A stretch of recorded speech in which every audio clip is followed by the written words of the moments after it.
Have to play it. I'm just dancing. All right. There we are. I gotta let people know I'm gonna tweet it out. Tweet it out. Tweet it out. Back with animations. Yeah, but like advanced animations. Advanced animation. I mean, we did some cool stuff. We did some abstractions, but now we need to restract. Rehab. Yeah. I don't know. You were losing sleep over this, huh? You couldn't get the animations off your mind. I told you I wanted to play with it. You want to create the library. I mean, if we're going to be doing that kind of stuff, we got to kick it up. That's true. That's true. I mean, I got pretty close in the past day or two to deciding to start up that library. So you went a little further than I did, though, and you started hacking around some additional animation stuff. Yeah, I had some time this afternoon. I was like, I want to do more. I want to do more. Sorry, I'm tweeting. I want other people to come join us, to come chat with us. I want that too. How do we get that? How do we make that happen? Just with tweets? Yeah, hopefully. I tweeted it. Maybe people are got stuff going on a Saturday night. Not me. No, not me either. Hey, we're here. We are here, ready to figure out some animation stuff. Velik is here. Hi, Velik. Hello. Hello. Ready to get animated? Let's get animated. I keep on forgetting that they can hear us and we can't hear them. So I feel like I should type into the chat as well. Yeah. I don't know. Yeah. Did I go I gotta tell you though, it's a little bit easier having another person here with me. Like when you are doing this alone and all you have is text to read that people are responding and you're pretty much like talking to yourself. It's a little weird. So at least I feel this comfort that I can talk and you can respond and I can respond to you and we can respond to the chat. And yeah. I enjoy it because like when I get stuck, you can help me out and vice versa. And vice versa. Yeah. Make sure you cover the vice versa part. Of course. Help me too. So Velik is new to Angular. So just to set the tone, what we're looking at doing tonight and what we did last time, we want to expand on what we did last time. And last time we were playing with animations of how to move stuff around. So it's probably a little bit more advanced if you're brand new. But I don't know. Enjoy it. You get to see like where you'll eventually get to, maybe. Because I don't think this is as entry. Am I wrong? So the animations we're talking about is using the Angular animations library, right? That's part of the Angular platform they provide you, so you can install it and add it to your projects. So it's familiar Angular stuff, right? But yeah, a little bit. It's a little bit because it's got its own domain specific language, like we checked out last time. So a little bit different construct of using it than say just normal Angular stuff with inputs and outputs, but similar when you get to the template, right? And you use it for binding the stuff. And that's one of the cool things that you dove into and why we're doing this tonight, right? Is that you wanted to look into how can we dynamically set values into our animations? Because last time we just added this animation that we had rules of the animation and we added it to some DOM element. But it was all that stuff was configured in the very beginning, right? And it was just once it was there, then that's the animation. Yeah. So Velik wants to know how new or how long we've been using Angular. Since day one, negative days. We've both been involved using Angular since pre-Angular with AngularJS. I think I started with the first version of Angular I ever used or AngularJS was 1.0.7, I want to say. Okay. So it's been a while, and that was probably about 2013. Yeah. Or so, somewhere around there. Then Angular's been around for 5 years, 4 or 5 years. 4? Yeah, I don't know. A while. Yeah. A while, right? Yeah. It's been a while. Yeah, so we both went through that whole phase where it was AngularJS, that it was essentially kind of like the first iteration of Angular. and things were much different then. And then into now what is Angular and the changes with that, and that's much different. But there's some similarities, some concepts there that are, kind of stuck around. So we kind of lived in both of those worlds to see that transition and things like that. Yeah. It's interesting because we did a stream earlier, right, a couple weeks ago, where we talked about doing multiple templates for a single component. Yes. And we both reminisced on the ability to do that sort of thing with AngularJS, but we really don't have this way to kind of dynamically render a template, this or that template in Angular. So, yeah, like I said, I think that's going to change with Ivy, with the new render. I think we're going to have a little bit more freedom to change things like that as we run around with that. I agree. Yeah, and I apologize, Mr. Justin. I did not make you read write in our live share session. Oh, are you getting it set up so you're going to share that link again? I am all set up to share that link. I can copy it right from over here for the read access chat. So anybody who is watching live, what we've done is set up a local environment on my machine, and what I'm doing is I'm sharing that out through live share.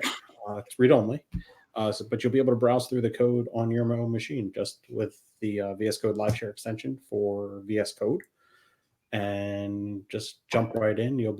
I'll try and keep an eye and make sure if people are jumping in that I can allow them, grant them in, to be able to browse the code on their own machine, so you don't have to worry about me changing font size or jumping around too quick or anything like that.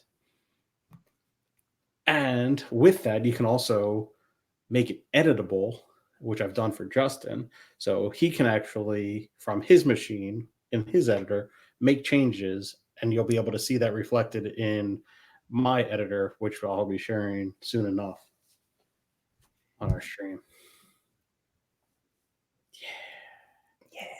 Yeah. It's just such a great tool. It is. It's crazy. It's awesome. So what we want to do, what you've been hacking on for a while, is I started without everyone else, but nobody wanted to watch me stream from, well, A, by myself, and B, sitting outside in the hallway during my daughter's art lesson today. So, but here we are tonight. But the good news for everyone else, not for me, is that it's still not working. Well, yeah, I agree. That's good. And the reason it's good is because we get to do it now during the stream instead of you doing it and then us just talking about it, right? Exactly. And hopefully we get it working. And if we do, great. And if we don't, then it's a demo app. And if it doesn't work, then we go back to our product owners, who is us, and we just say, just not feasible. We did the spike, and it's just not feasible. And usually at that point, that's what I do is then I change the name of the branch to include POC so that it's a proof of concept. It wasn't the actual implementation yet, right? Yeah, so far my implementation is a POS. Nice. That's funny. So do we want to share our screen and we'll get to where we are with the application as it currently stands? Yeah, let's do it. Let's see. It is already part of the stream, I think. So let's give it a try. There we go. Cool. All right. Add our logo. Our logo. We got our logo in here too? Yeah. So you see it up there in the corner? I did see it. You were hiding it. That's what you're there. I got it. And now it's off. All right. So let me take out what I did in here. And I'm going to hide that. We're going to take that off the screen real quick. Okay, so what we had last time was these animations of these cards coming in, right? We established that. We got that. We got these nice different little parts of the animation so that they grow and they zoom in, things like that, I think. Or maybe you added that as well today, some additional. Yeah, so what we have, nothing here. Oh, when you click it all. Oh, wait. Yes, it's just setting the name, and that's holdover. That was some debug code I had put in there to see.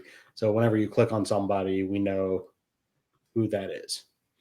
And then what we currently have is that we can filter this, and that animates out and hides and shows based off of this. Can you zoom in on that a little bit? Zoom in. There we go. One more. I want one more. Killing me. Yeah, that's probably better. Yeah. Okay, so we did that animation stuff, right? Where these cards come in and they go out, and additional stuff where they resize, right? And it looks pretty smooth now. It's pretty dialed in. Yeah. All right. I I gotta call something out before we get into this. All right. This picture right here. This guy, Nicholas Johansson. Mm-hmm. It looks like he's calling me out because my animations aren't working. The look he's giving me, I don't feel good about it. He's like, come on. Yeah. Can't you do better? So the one idea that Justin had last time was that if we were to click on one of these cards, that it would flip over and show more details about that particular card. And I thought that was cool. But what I was also thinking about is the idea of a modal. And what I've been working on and not working yet is the idea if I were to click on one of these cards, like Isabel Hall over here, if I were to click on that, that a dialogue would grow and show like a modal in the middle. But when it animates in, it would originate from wherever I click, from wherever my mouse is where that DOM element would originate and then resize and expand to be in the middle of the screen. So it's like an animation, but then also like a complex animation too. Do you so is that set up as kind of like a modal right now? Like could we disable the animation and just show the modal happening where we can see the angular logic? I think so. I don't know. I don't know where we left things off. Let's see. See if I use Git, we could do stuff like that. All right, so let's put that DOM element. So I created this detail user class div down here. What we're going to do is we're going to take that animation off. Okay, so you got the ngIf in there, right? Yes. So whenever we click on the user container, so one of these things, one of the user elements, then we're calling set detail user. And what set detail user is doing is that we're capturing their mouse event, and because I want to know the X and Y of where they clicked. And then we are just setting the detail user. And then if you were to click on the detail user over here, we just clear it, which will make that DOM element go away because we're setting it to undefined, and therefore the ngIf wouldn't be satisfied, and that DOM element would go away. So if that's so we're basically using detail user as the selected user that we're getting more details about, right? Yes. And then there's some CSS that shows that div in a certain location, ideally, or wanted to be in there. It's just position fixed with a border and border radius and a background, and then just saying, all right, I want it to be 25% in, 25% down, and take up half. So if you think of like a number grid or a hashtag symbol, it should take up what the middle box is there. It's the middle 50%.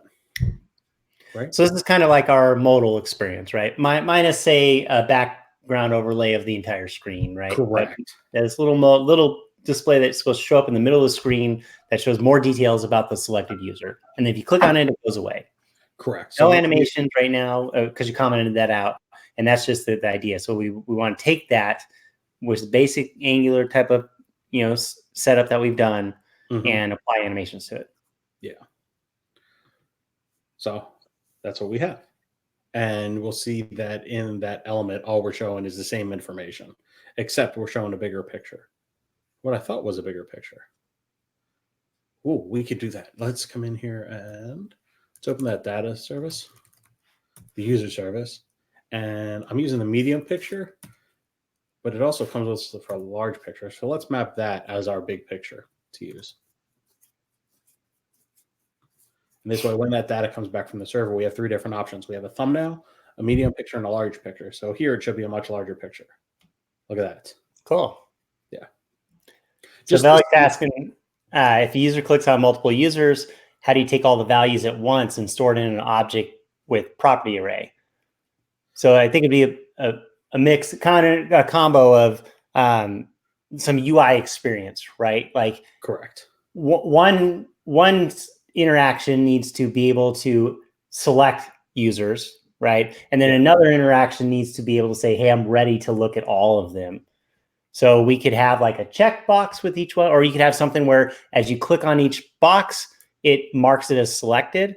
And then you could have another button per se that you would click on that would take all the selected ones and display them in some fashion, right? Right. But the requirements that I'm working towards that I created, so I fully understand them, is that whenever one of these gets clicked, I just want to see more detail about that particular card or that particular element. So when I click here, I want to see more information. And just to show a little bit more information, because we should, let's create an email. We'll put a div in here and we'll put their detail user.email. So here we're just showing a little bit more information on top of the bigger picture. Tell you what, why don't we, hopefully we'll get this animation working the way that our product owner, Michael, wants us to get it working, right? Yeah. And if we can get that, once we get that working, then we could do a little additional hacking on it to make it where we could select multiple ones and open the one window with a list of names in it or something like that. Oh, that could be cool. So let's get the animation working first. And then once we get that, then we'll show how we could use some Angular, pretty straightforward in Angular to be able to select multiple and then have that come into our content. Agreed. That'll be cool. Yeah. I like it. All right. So thanks for inspiration, Velik. Yeah. I hope it's Velik. That's a hard thing too, right? It's like, so what we have here is I have whatever is opening functioning as the close button. So that whole DOM element is close. So wherever I click within here, it just closes it. And all it's doing is setting the detail user property to null, which makes the ngOf false, which will then clear this DOM element from the screen. So it looks like this is functioning fine in that whoever I click on is showing. And for a while, I was having issues with my CSS, and I wasn't seeing this at all. So up top, next to the filter, I'm also showing who the detail user is. So I'm just going to pull that out. So we'll no longer see their name up top, which is fine.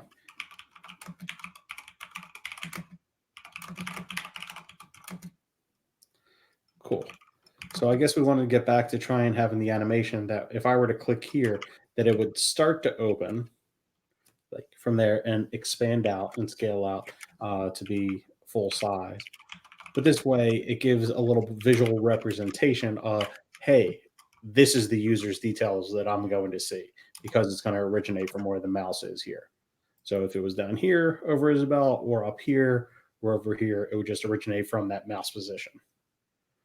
The way that I'm getting that mouse position is that whenever we click, I'm passing in the event that is causing the click. And from within there, the set detail click on close our service here. As part of that mouse event, we have the client X and the client Y. And I'm putting that into an object, which is the user details. And you know what? I think that you made a good point of making this selected user. Yep. I think I like that more.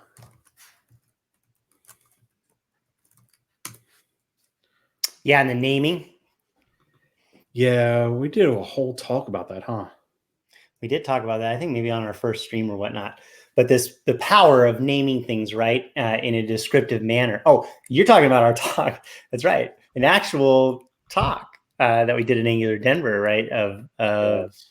Part of that describing how it's important to name things that are descriptive so that as we come back into that code and read that, we can kind of just read the name and get an idea of the intent of that code, right?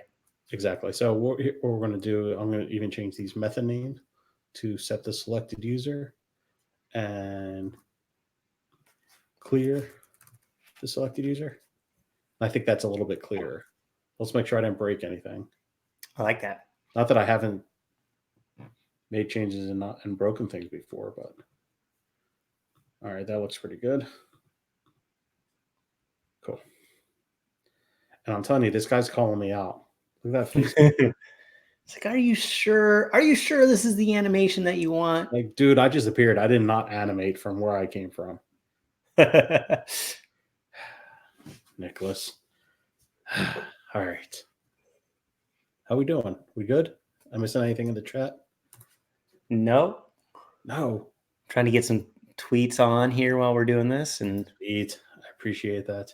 watching the chats.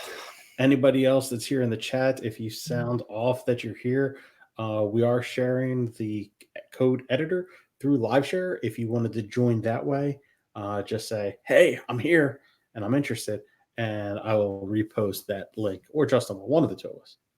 Yeah. To be able to do that. Emails on my phone distracting me. All right. So what I had learned in my research, I guess we should talk a little bit about our last go with animations. That what we had done is we had parameterized our animation, right? That we could pass in the time of how long it's going to take in seconds. But the one thing that's different about what that is doing versus what we're trying to accomplish today is that value is known at build time. How long we want that animation to be is being set while we're coding it. Whereas with this thing that we're trying to accomplish tonight, whatever, is it's dynamic at runtime based off of where the user clicks, not just how long the animation is going to take. So can you flip back to the component? So we see the... I broke things. No, I think my VS Code is just confused. So in the component decorator, right? Oh, component decorator, yep. So here's what you're talking about, where in this animations on line 15 and 16, well, 15 specifically for last stream, right? We set up this function that would build our animation rules that would then be used. And we set that up to where we could have these parameters so that each time we go to call that to build in our component decorators inside of any component, as we're writing code, we can specify different parameters there. But like you mentioned, that what happens at this point is that gets executed and run at build time and gets applied to our components. And so we're configuring it for each component. So that gave us that dynamic ability to configure it as we write our components. Yeah. And now, like you said, we want to go further and say, hey, at runtime, how can we change these values? Exactly. And I think this might be adding to our issues, but I think this will that's going to cause an issue in here. The default values for that? Yeah.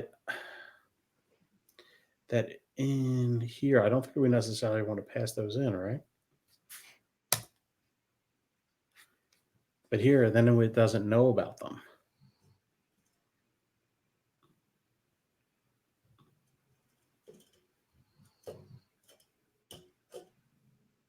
Because that's the same method that's being used to call it dynamically. Is that correct?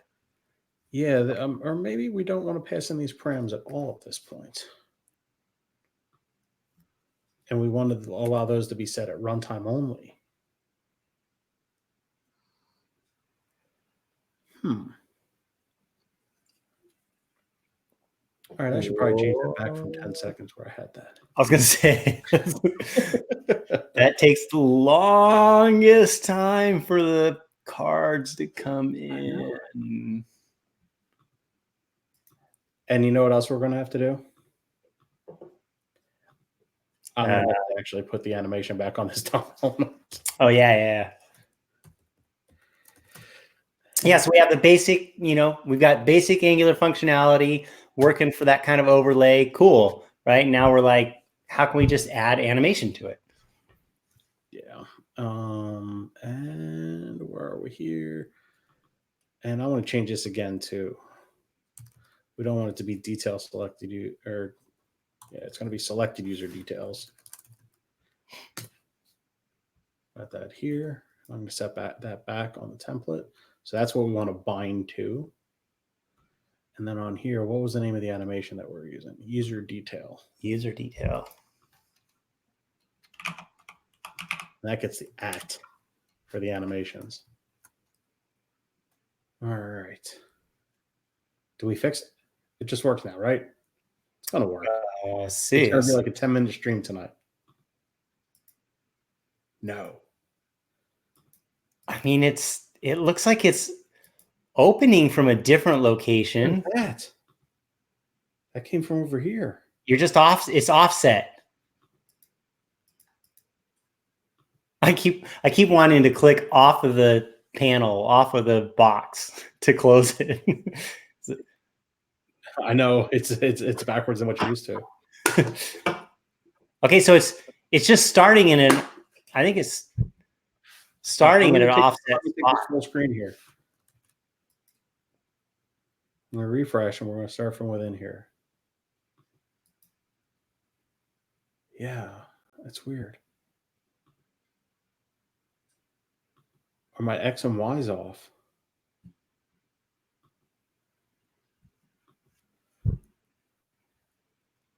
I want to. It's like it's starting from 25% over and 25% down, right? Maybe. Yeah. Let's see if our X and Y's are right. So I'm going to put this thing in here. I'm going to put in a div. We're going to give it a whole bunch of styles inline because that's a good idea, right? Background is going to be red. Well, you know they're going to win, so there's that. Position fix. We're going to give it a top, and we want this to be our point of the Y. And I'll get to that. Oh. Point Y. And when that's going to be undefined for right now, and that's fine. And we want the left to be point.x. And we want to get a width of 0 or of 10 pixels and a height of 10 pixels. You not like this? And then in our code, what I want to do is I'm going to create a variable called point. And inside here, we're going to say this dot point is going to be equal to an object where x is going to be the event.client x and y is going to be the event.client y. Right? I gotta be honest. Like the abbreviated name of the variable is just killing me, Smalls. All right. I wanted to say the whole word, right, or be more descriptive. I know you're blasting it in here. We're hacking some code. I understand, but is that better? Yes. The clean coder in me wants to have descriptive names there, right? All right. You're the best. Thank you. Oh, you know what? I also have another thing I want to do right in here in that div. I'm going to need to do this because I want to give it pixels. And all this is going to do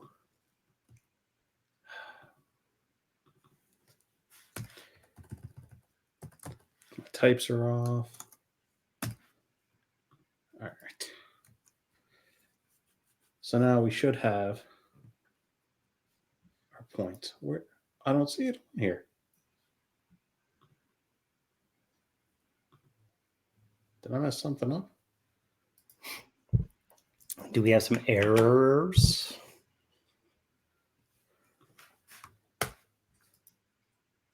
No. Unsafe style in the background. That's a warning.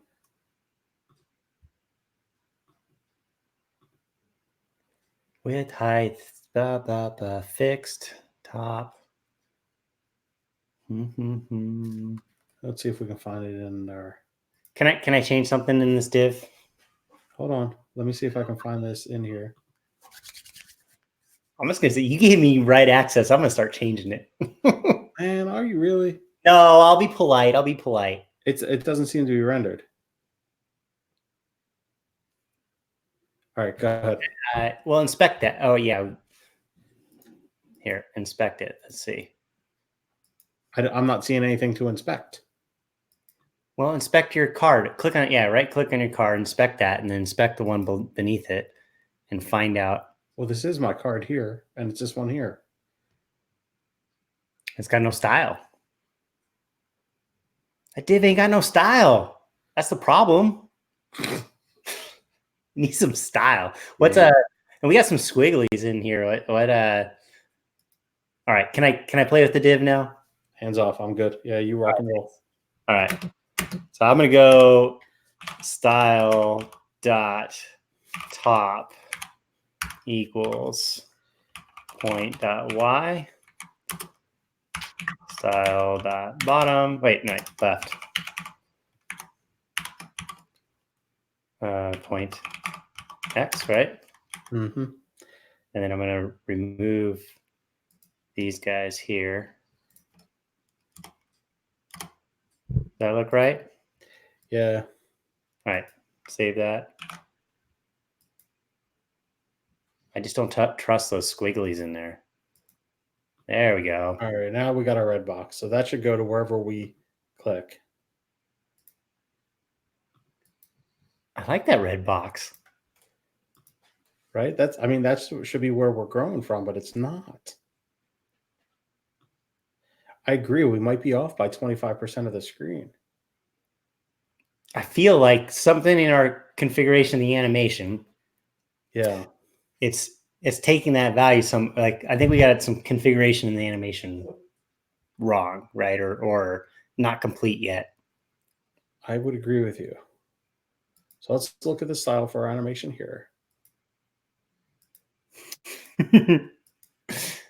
I can, while this model's up, I can add a dot anywhere on any of these cards. It's pretty fun. Yeah, it switches to the other ones because we don't have an overlay. But we also get the new dot wherever you click. Oh, yeah, well, the dot should be moving. It should be a new dot. So click, yeah. Now, wait. What happened? So I took away the animation at the beginning. Ah, gotcha. Or excuse me, the style at the beginning. Style at the beginning. Yeah. Maybe if I left this, the width and the height, because we're scaling that, right? And that should grow automatically. Yeah, yeah. When it's on the screen, we want the. What just happened? No, it didn't stay. End.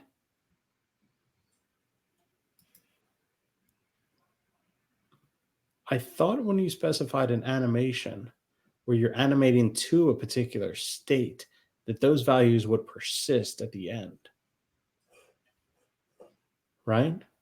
So what we got, let's see, scroll more from the top into view. I don't even know how to explain that. You scroll down, scroll up. No, other way. Yeah, there. Okay, so the detail enter animation. It's called the animation helper function. It's taken in an array. It's taken in a call to the style. Which is basically the starting style. That's the starting style, right? And that's the starting CSS. So as soon as the animation begins, it applies this style, right? Mm-hmm. Correct? Okay. And then comma, the second part of the array is the animate function, which is going to tell it what to do in the animation or how long to do it. And you have 1 second, right? And then the second argument is the final styles that are going to be applied once the second is over.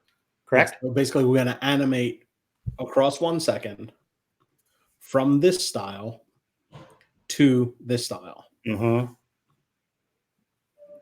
But it's not persisting at the end. And I'm not sure if that's something in the options that we can specify. There's styles, but there's no third parameter here. The animate. We have the documentation up for that. And there's also another piece in here that I have up. So let's pull this over to here just because we have full screen. Complex animations. Sorry, I'm just going to do a quick search for persist. No. And just to let you know, that could probably afford a zoom as well. You just got to live in the zoomed in world of your browser. Yeah. I know, right? Well, I guess, you know what? With my old eyes, it's probably not a bad thing. Yeah, got to go into stream mode. All right. I don't see anything in. Now, what I did find is this article. I think my zoom's good here. Mm-hmm. All right, cool. So, this article is from Matthias, who is Mr. Animation. And I want to save my point to where this is. So I'm just going to duplicate that tab. Wait. What did you just do? You haven't done that? Duplicate. I have never done duplicate. Can you do that? Yeah, we just take this so tab. you're in Chrome, and you brought up the context menu on a tab. Yep. And there's an option to duplicate, and it just duplicated the tab with the same URL. Yeah. So here's the cool thing. So I click contact, which goes here. Uh-huh. So I can duplicate that. It's not just duplicating that; it duplicates my history too, so I can go back. Really? Yes. Wow. Yeah. So if I start from Google Maps, and then from there, I don't want to do Google Maps, do I? No. What's a good website? Go to ESPN. ESPN. Yeah, I want to check some college football scores anyways. I don't follow much college football. All right, so I come from there, and I don't want to double right click that. Do you see the new thing in Chrome though? I am seeing a new thing in Chrome. A new thing for me. What's the duplicate? The loading indicator actually goes around the favicon. Oh, I saw that on Gmail when I checked Gmail today, but I didn't realize that it's doing it on every page. Yeah, that's kind of cool. So if I go here and I go in and I look at this score here, and then I say, oh nope, I want to go check some NBA. Now you're talking. All right, so you duplicate this tab. I duplicate the tab, and it's going to come up at NBA. But like I said, it's the whole history. So this will take me back to the college football game. Eventually, you can see the college football, the URL is changing at least. Yeah, that's slow. But we're just waiting on ESPN to go back. That's really cool. Yeah, I did not know that. I would always just manually copy the URL, open a new tab, and go to it again. So that's super handy. My clipboard is way too valuable for me. Yeah.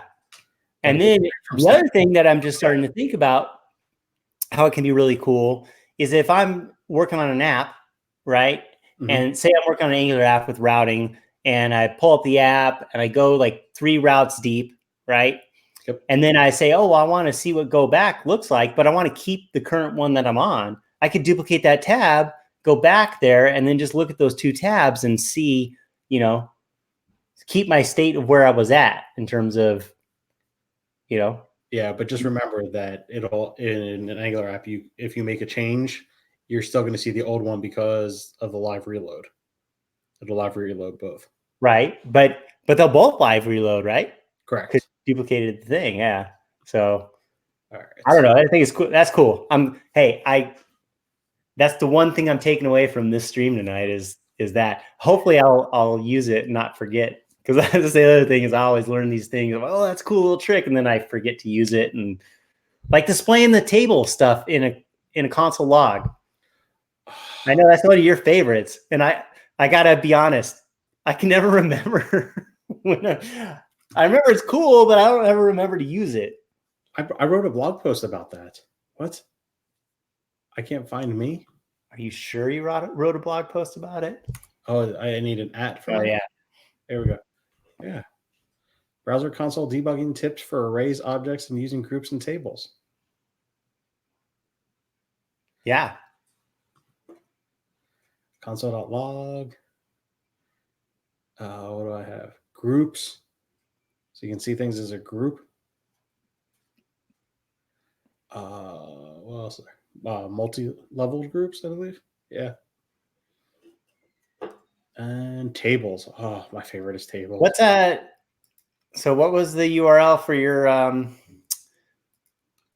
you're on Medium /Brocco /@Brocco? I just put it into our chat there for you to be able to share that one. I'll put it into the Twitch chat too. That's well, a few tips about console.log or working with your console in Chrome, especially. Cool. Yes. I'm going to put that on my favorites bar. So then it's right there. And I might even drag it on my favorites bar more over to the left. So it's near the beginning so that it's always on my screen. How about that? Yeah. Until I memorize it. So here's one that I like, just talking about tips, is that you can show favicons, but if you take away the text, like here, so I got Reddit bookmarked. But if I edit, if you take away the name, it'll just show the favicon. Ooh. Yeah, Man, preserve all kinds of Chrome tips tonight. I like it. I like it a lot. Yeah, I mean, I know that email. I don't need it to say Gmail, right? Gmail, dummy. Right? Yeah. Okay. All right. I don't need that. Give me my real estate. I need those pixels. Wow. That is cool. I like it. All right. We don't need to see that either. I can get rid of that. Let's maximize our real estate. Okay. So I found this article from Year of Moo, who is Matthias from the Angular team, who owns animations as far as I'm concerned. And this is where I found the information about passing the parameters in. You pass in the value for the expression, and then you can specify other values within here, which allows you to use those inside of the transitions in the animation. So here you're specifying the time as well as the opacity of what it's going to animate to. And what I'm trying to do is replace the start versus the destination. Right? Right. Is there anything in here about persisting? No. Anything else that we could think? Remember? No. Well, what do we... So what I'm trying to do, come back and looking at this, is that these values are specified here of the destination for the animation. And I don't have those set here on the actual element itself. Right. So the animation runs to take it to that. And then when the animation is done, yeah, it essentially removes those styles. Yeah, that's what seems to be happening. And so your class for that thing where it's going to stay at needs to have those final values. That's what I'm getting at.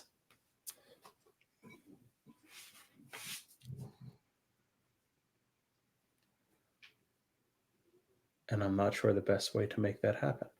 Because I think you're right that if by having these here at the beginning, whenever we, let's go back over here, whenever that animates, that I think that 25% is affecting where it's starting from. So what are our animations? Left and top, okay. That it's coming over to here. When I start all the way over, I'm going to click as far in that corner as I can. Yeah. That it's coming over and starting right around here, which is right around that 25% plus this distance here. It's almost like it's adding those together. And she's got that smug look on her face. It's like, yep, that's what's happening. That's what's, yeah. Just like this dude. Where's he at? Nicholas. He's like, they both know. They both know that we have not solved it yet. Yeah. But I think Avery, look at Avery. Avery has total confidence. You know, she got to scroll probably down a little bit. See Avery? Avery's like, you guys, you got this. You got this. You're going to get this. I like Avery. Yeah. They focus on it. Look, I marked her with my red dot.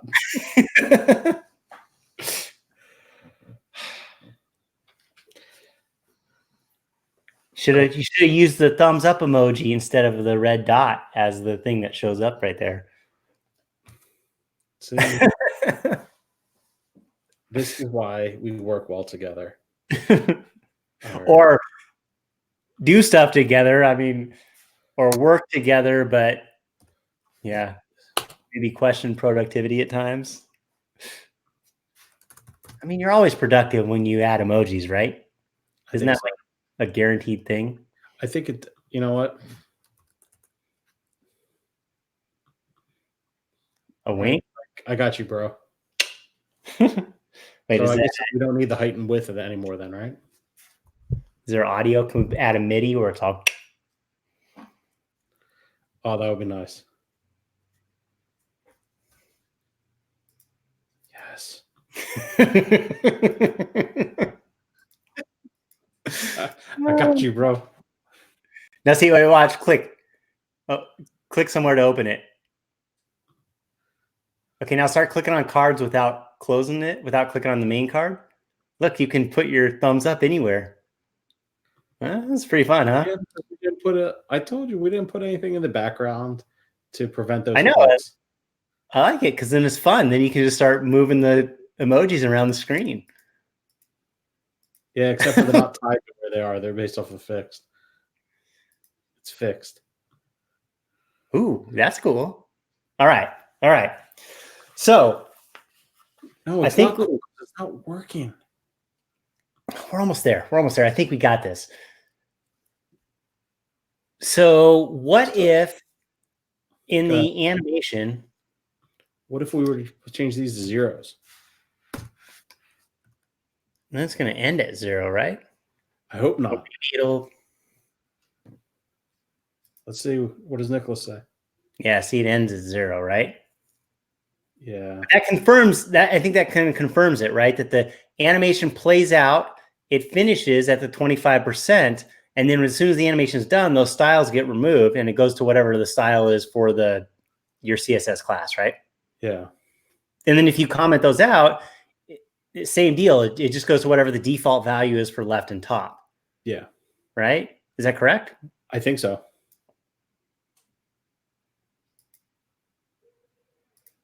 Or it actually doesn't set left and top and it just shows in line, which is weird. Yeah, because what happens if you comment those out? Comment those out again? What do you mean? Oh, yeah. It looks like it's working fine, but we come in here. No, see, then it snaps. It snaps. And if we look. Yeah. So it goes just whatever it is in line. Where is that? Not our emoji. This one here. Yeah, it's all the way down at the bottom. But it's weird because the position is still fixed. But it's almost like top is set to the top of it. I don't know. Okay, so it seems like that starting value is not getting applied correctly. Yeah, so we want this because we want it to end up there. That's where we want to be at the end. Okay. But in the animation, it doesn't seem to be wanting to be starting here. It seems to be starting at some sort of offset weirdness thing.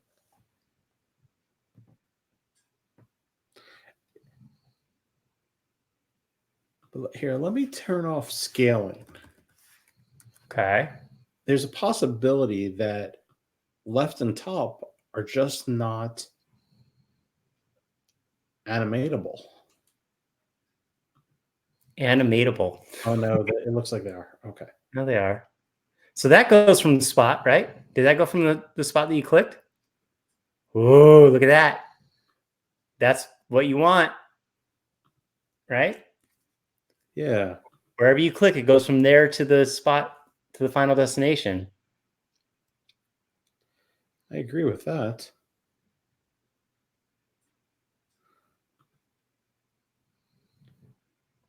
So here, let me think. I'm thinking about this.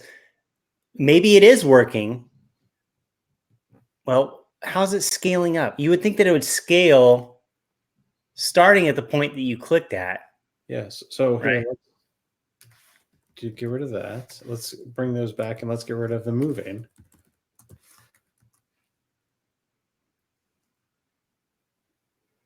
Well, that's going to probably scale, open up at the bottom, right?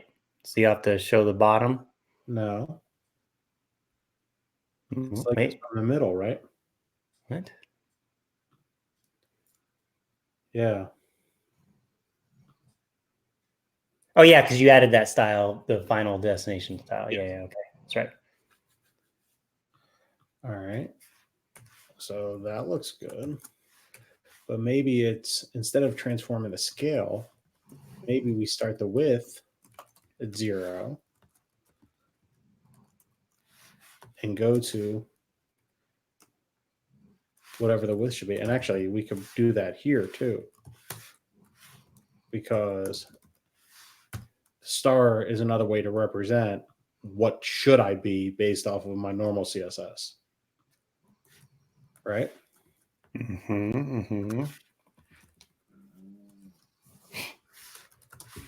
And we're not going to scale anymore. We're just going to do it based off of our height and width. Because I agree, I think this is working. So, all right, we need some good luck here. Where's she at? Avery. Any luck? Come on, Avery.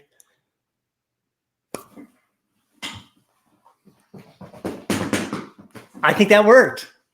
I think that worked. I think so. Boom. Wait, now when we close, it should close to back down to where it was. Wait, no, we didn't change this. Yeah, we haven't done anything with the leave animation yet. Yep. The You just got it. You just got it. I love it. Nice.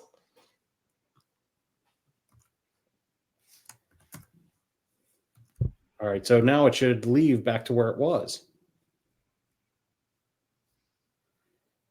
Avery, you brought it. Hey, Avery. Right here. Avery. Right dead center on her chin. All right. Oh, I didn't have focus on the window. And then when it closes, it should go back to that same spot. It does. Oh, but now we got some picture. We got other issues. Dude, I'm happy. End the stream. Oh, we got another feature we're going to add. This works. Well, it doesn't. Hey, it's almost there. It's like we can't merge this into merge this PR yet. We got to finish it off some. All right, so this is how we're growing the box. I don't know if you're going to like this or not, but I want to try something else. Well, wait. Let's address the issue here. A couple issues. Hang on. All right. I think since this is working, we can get rid of this. Oh, I know you like your emoji. I got 2 for the price of 1 that time too. I just asked for 1 emoji and you gave me 2. Yeah, I do what I can. I love it. I love it. All right. Emoji smorgasbord. Let's bring this up. Let's do big time. Avery's over here. Yes.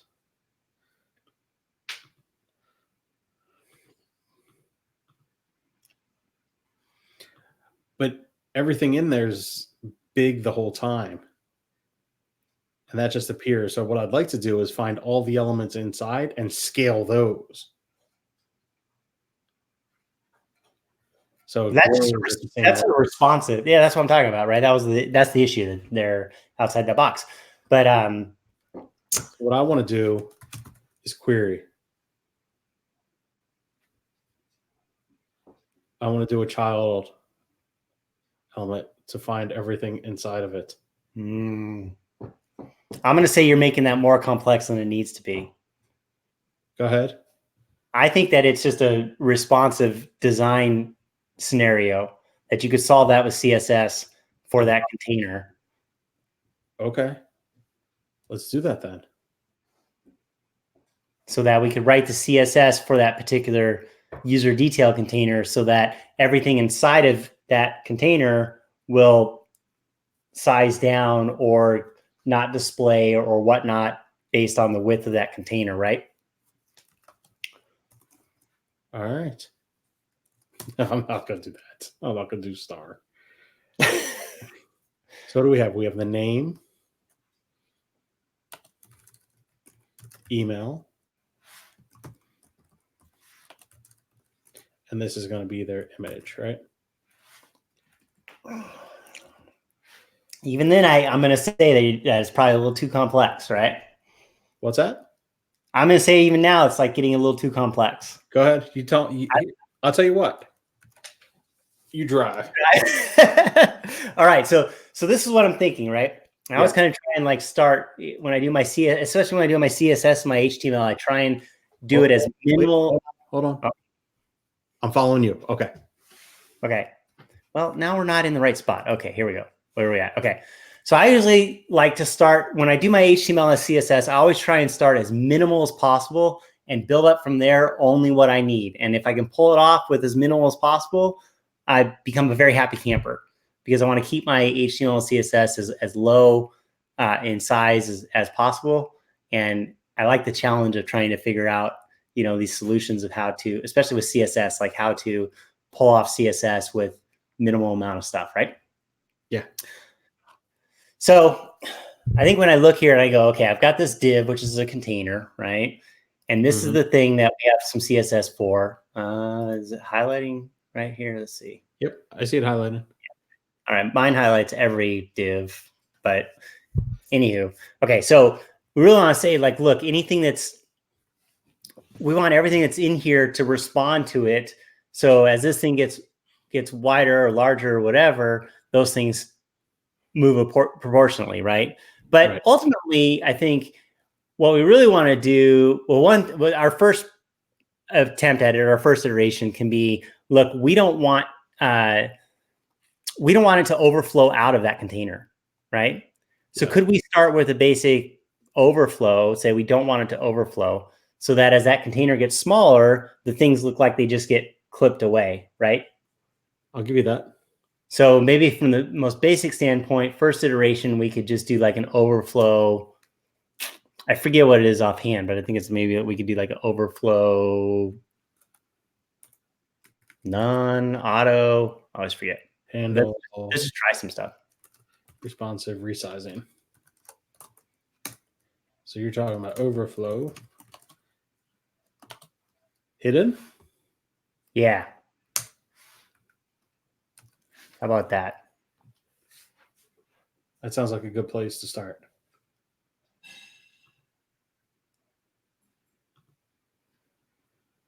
Okay. Close it. Okay. So see, now we have that. Like, I think the ideal is if it all could grow, right? Because it makes it feel like the thing is like zooming in, right? Yeah. But from functional standpoint, now we don't have anything flowing out of that. It's all contained in there. So now we don't have that part, right? So we're looking better, I think. I think so too. And we've done that with just one line of CSS. I think I want to take that and I want to apply that in here on these because I think I'm seeing some things that are going outside there. So I'm going to take that oversized hidden because I like that. Okay. I'm going to put it here too on the user. So when those animate. Cool. Sorry. No worries. Perfect. So we kind of solved one iteration of it by not having to add any more classes, CSS classes, any more DOM elements, any more other type of style rules, right? One rule, and we've got that feeling, much better about that, right? Yeah. I like that. You know what? I wish we could change his picture because he's not so smug anymore now that this is working. I think maybe just looks like, oh, I think he's going, oh, that's pretty slick, right? Before he was kind of going, oh, I don't know if you guys are going to get this, but now he's going, oh, same facial expression, just different outcome, I think. Now, I can't pronounce her name. I don't know those characters at all. But she's happy. She's very happy. Yes. That we've got something closer to what your product owner demands are. And I think we should be clear that, and for people who didn't watch the first stream, is that this is random user data and random profile pictures that come from an API. Yes. Okay, so I think another thing that we have here is this image, right? And that the image is one thing where it makes it feel like, okay, we're revealing more content and the image is sliding in rather than expanding. Yes. So I think that's the next win where it could feel like, oh, we're getting to where we kind of want to be, is if we could make that image scale proportionately to the width. what do you think about? All right, so we have a class on that already. So we come in and we have dot image. And we're using Sass, so I can just put this inside, and this image will only apply to anything inside detail user. I'm sorry, we need to do this too. Right? Talk about update the name of the class for the more. Okay. All right, so the selected user's image, and then I'm okay with it being larger. So what do you think about making the width 100%? Yeah, you can give that a try. So now I'm going to stop you again, and I'm going to say what I would do is I would give this thing a selector of the image tag instead of having this extra CSS class in there.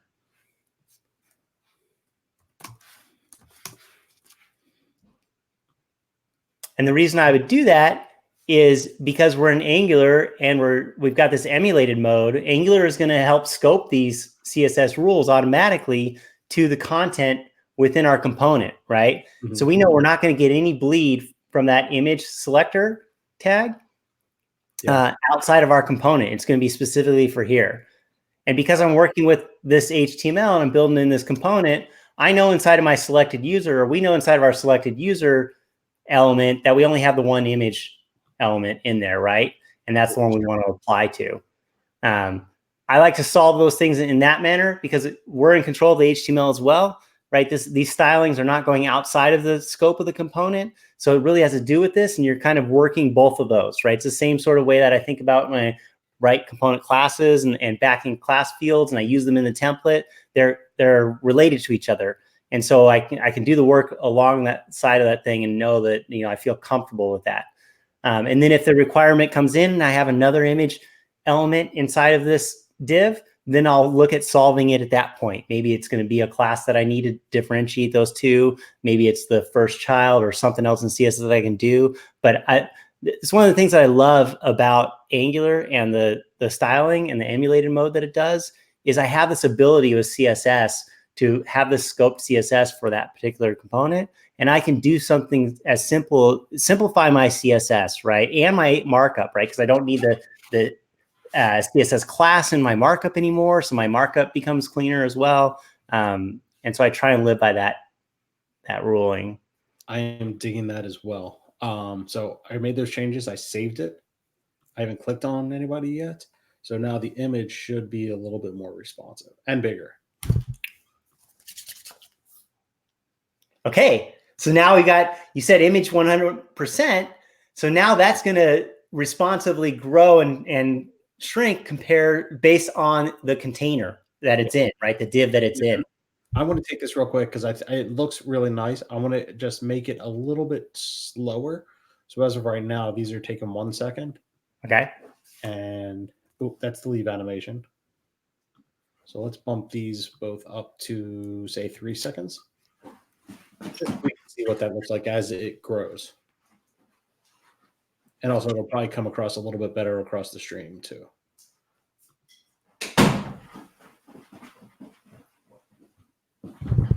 I like that. Okay, do it again. I was letting the dog out. Who let the dogs out? I let the dogs out. Well, just one dog. I let the dog out. Yeah. Doggo. Wow, that is slow. It is, but one thing it's highlighting is the text is wrapping. Whoa. What just happened? I click too quickly. Yeah. Like I close one and I open another one, they'll open together. That's awesome. You know what that makes me want to do? I know it makes you want to do the same thing. Come on now. You want to solve that, right? I don't know if we're going to do that right now, but you want to solve that, right? Yeah. And how would you solve that? How would I solve it? It's a good question. 4 letters, an acronym, right? Or name, I don't know. What are you thinking? Starts with an R, ends with XJS. Oh yeah, you could do that. But there are events as well. that can be handled with RxJS. No, animation events so that I know when an animation is complete, and you can do it that way as well. And sure, that could be composed through an observable stream too. Okay. But another stream. Yes, not stream. Those streams are for another stream. I think what I want to work on though is the wrapping. I don't want those things to wrap. Okay, that's easy. See how the name is wrapped and then it jumps? Mm-hmm. I want to change that. Okay. So now let me ask you, do you want to do that, or do you also want to solve, you're okay with the font starting at the same size? Oh, if you want to talk about changing the font, that's fine. I'm good with that. Well, I also like this diving into not having that text wrap, because there's a pretty cool CSS rule that you can set up for that, right? So that'll be fun. This is true. I don't remember what it was. And I'll look it up. Any additional selectors too. Because we could just use all the child divs. Yep. And then what is it? That I have to look up. I can't remember. Let's see.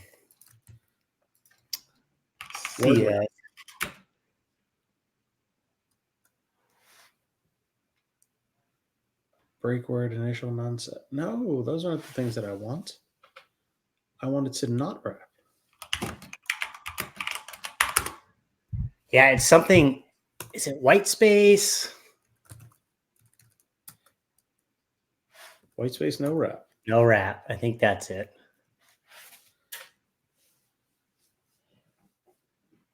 And I set it back to a second, so we're going to have to look quickly.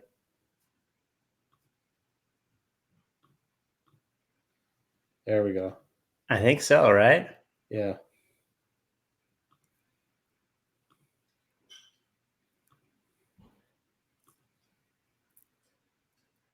I like it. But okay, you said another thing too. You mentioned something about font size. Okay, one more thing though, before we do that. Yeah. When you open that, right? What do we got here? Because it feels like there's padding on the left of that thing with the text, right? But there's no padding on the right, right? I agree. I have the padding set to 10 okay. Pixels. But see, the email address is not forcing that size. Right. So what do we got going? Can we solve that too? Like, is that affected by our overflow hidden? Maybe? No, maybe not. Yeah, I think it's probably a combination of the overflow hidden and then the white space no wrap. Because if you look, the image is respecting that padding. Yeah, it's because the top width and height, right? Yeah. And the top is fixing it. Like if you opened it from there, like that's as large as the width's going to get, right? Yeah. So right there, yeah, that's as large as that final width's going to get, and with the white space no wrap, then the email ends up running off with the overflow hidden. Yeah, correct. So there, then I think the solution would be something like media queries or something, right? Where the font size would be smaller when it's that size. If you want to say, look, I don't want to wrap an email address, right? Yeah, well, the other thing we could also probably set like a max width or something like that as well. Yeah. Okay, so let's just kind of say that's fine now. So, so I think we also want to say that the max height is 100%. Actually, is like 75%. Because if we go too big with this, then it doesn't look right. So I have a sneaky suspicion is that going to affect our responsive? Let's see.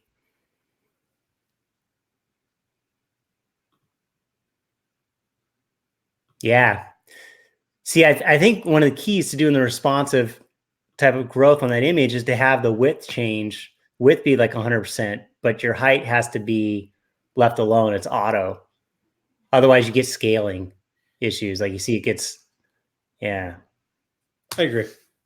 I mean, this isn't like a final product or for anything. It just, yeah. I think what you would end up wanting to do is do a max width. Yeah, see, because then that responsively scales the correct way. You just have the width 100%. So I think what you want is to say like what is the height or what is the max width of these images for the medium size? Do we know from the sample API? I'll tell you what. Let's open the image in a new tab, and we can see that this is 128 pixels. So we want maybe do like a max width of 128. Yeah. But I still think we could do that. 128. You know what? I'm okay with the double scaling. So let's do 256. All right. Well, just don't click on Nicholas because he doesn't look like he's happy with the double scaling. Wait, not Nicholas. Yeah, no, there's two Nicholas. Nicholas Johansson is the one that wouldn't be happy with the double scaling. Yeah. Man, that is so cool. Right from where you click. Zip, zip. I think it gives a nice context, right? It does. It's very nice. I like it.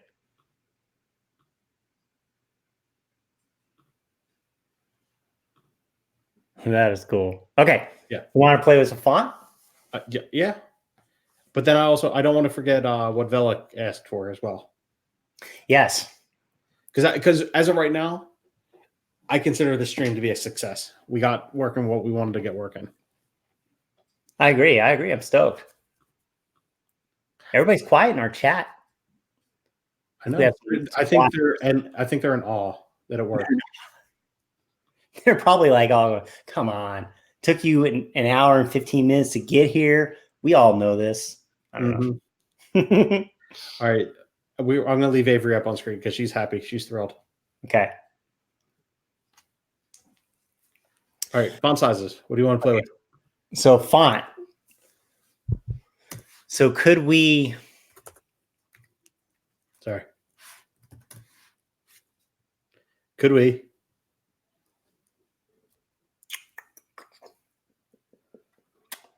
Do we want to say we want to start the font size at nothing and end it at whatever the current font size is? Ooh. Maybe. I don't know if that's going to get weird or not.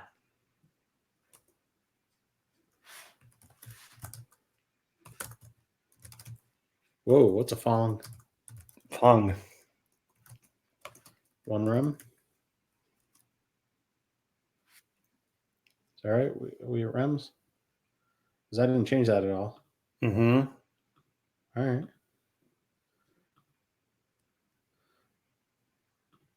We need to find child elements, though. Well, no, because it should flow down. Font size. Oh, this gets changed. Font size of 0. And we're going to animate. Oh, sorry.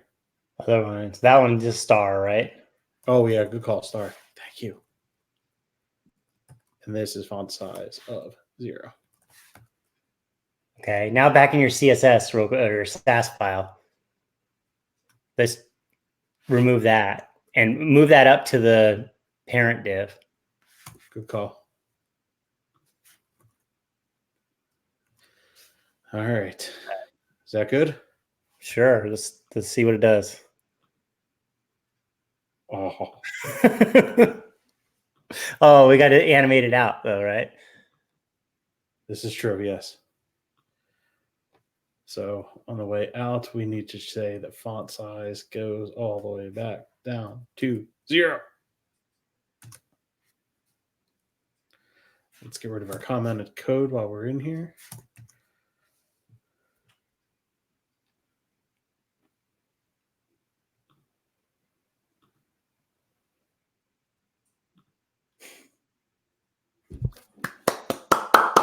I'm happy.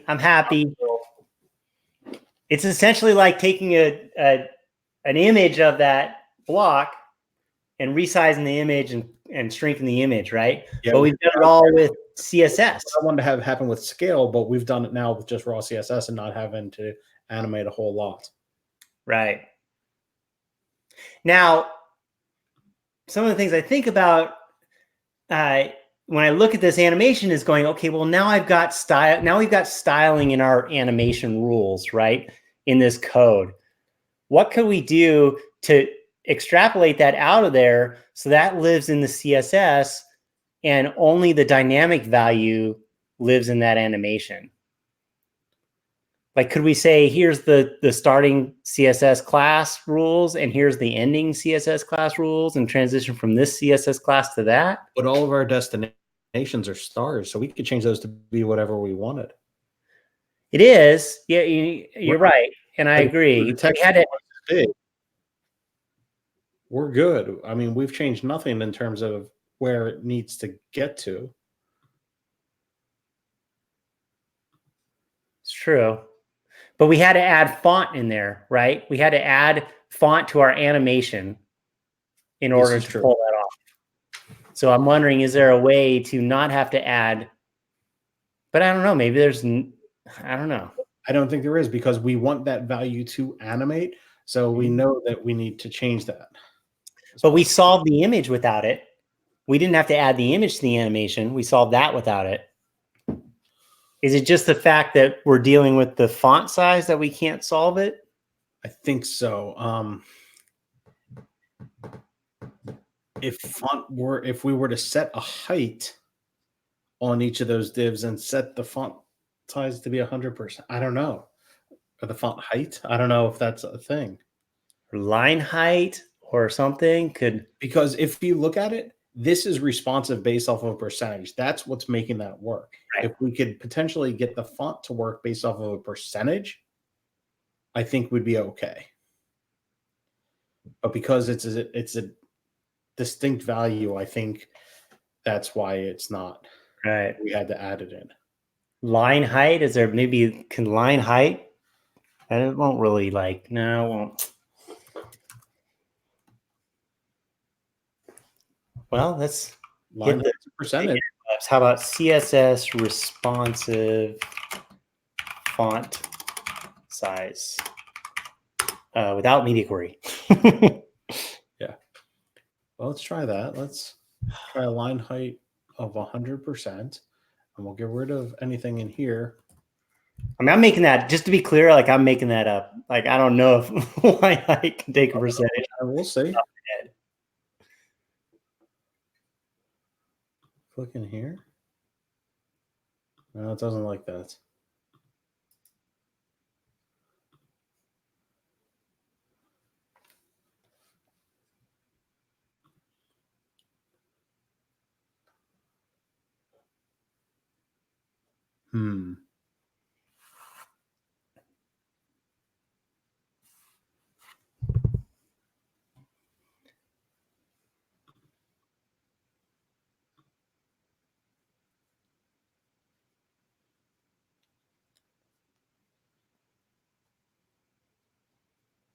I mean, like viewport size, can we calculate it?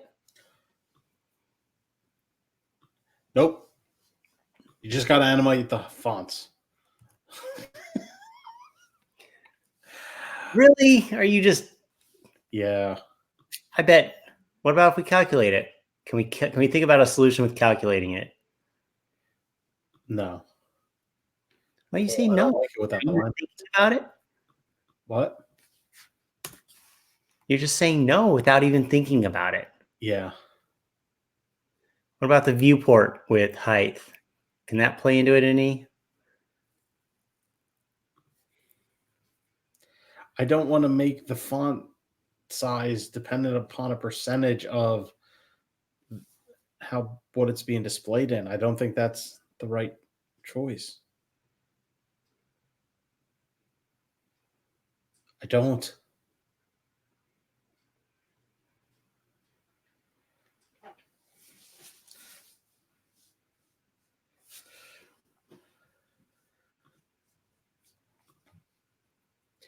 I mean, we didn't have to do this at the child level. We did at the parent level as well.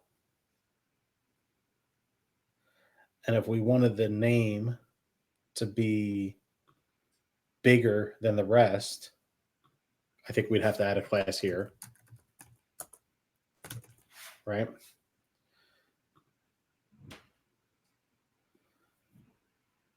And then inside here, we just say dot name and font size is 1.4 rem.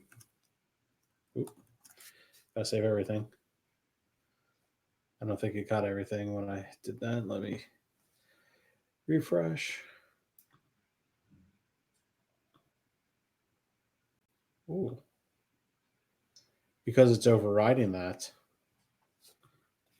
So let me try, instead of doing font size there, let me try and make that font size is 120%.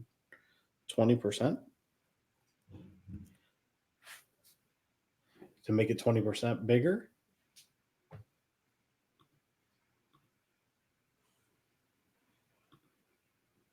That's not bad.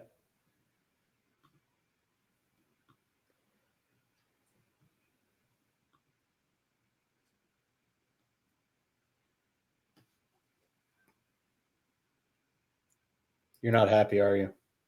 I'm just looking at some stuff online and thinking.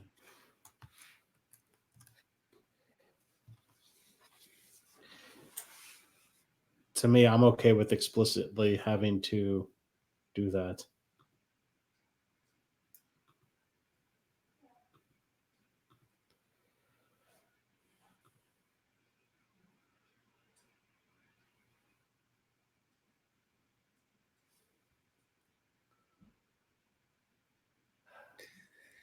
Because I think if we could get the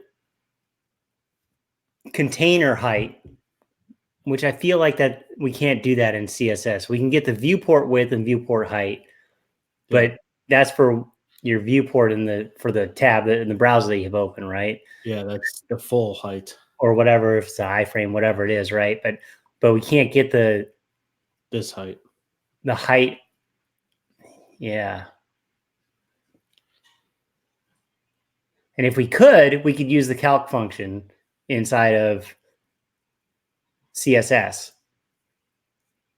and just say font size is this times the viewport width or the container width, and then it would scale. It could scale responsively like our image does. And we wouldn't need a separate property in the animation.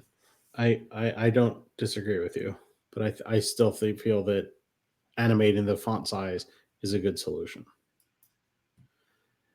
The other idea would be to scale everything internally.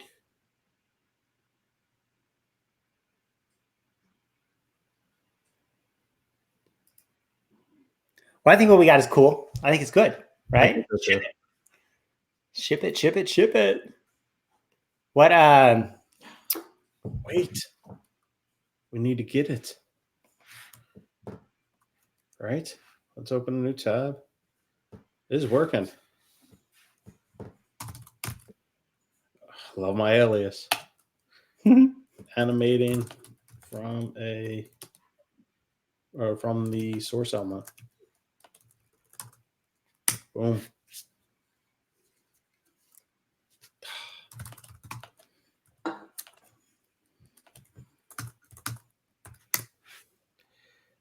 Whoa.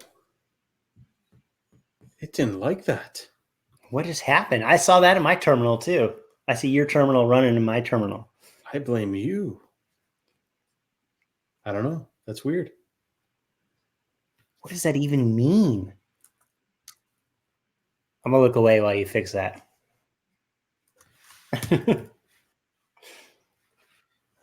cd.ng/ng. How'd you make your terminal all cool like that, or it's semi-transparent? Oh, it's part of the settings.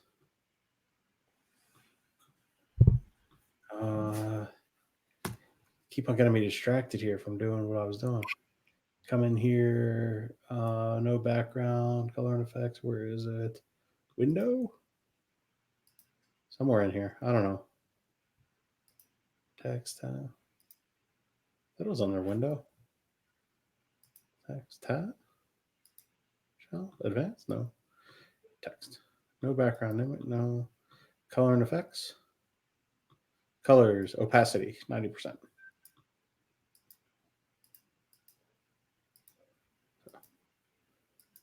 So I can still see a little bit of what's going on back there, but all right, I'm gonna get logged in 2-1 line. That's it.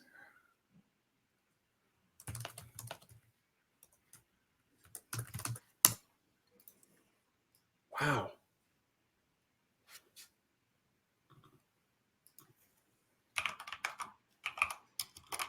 I'm not gonna worry about it. We got weird commits. It's all good. All right. So what do we want to do? We want to take this and we want to do more with it, right? Yeah, so last thing we want to do is try and make it where we can select multiple ones. Yeah, so while we were doing that, or while we were going through, instead of having this click here of what the selected user is to set that, how about they have to click on their picture to see those details? Okay. So just to make that change. So clicking all over in here, and I'm clicking, nothing's happening. But if I click their picture is when it opens. And then how about clicking anywhere else? I'll select it. Does that work for you? Okay. So anytime we click on the user themselves,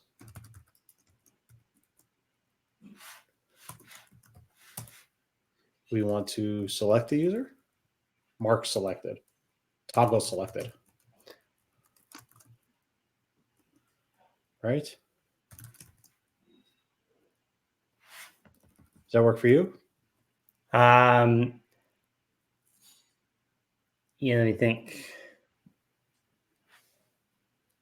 You think away, buddy.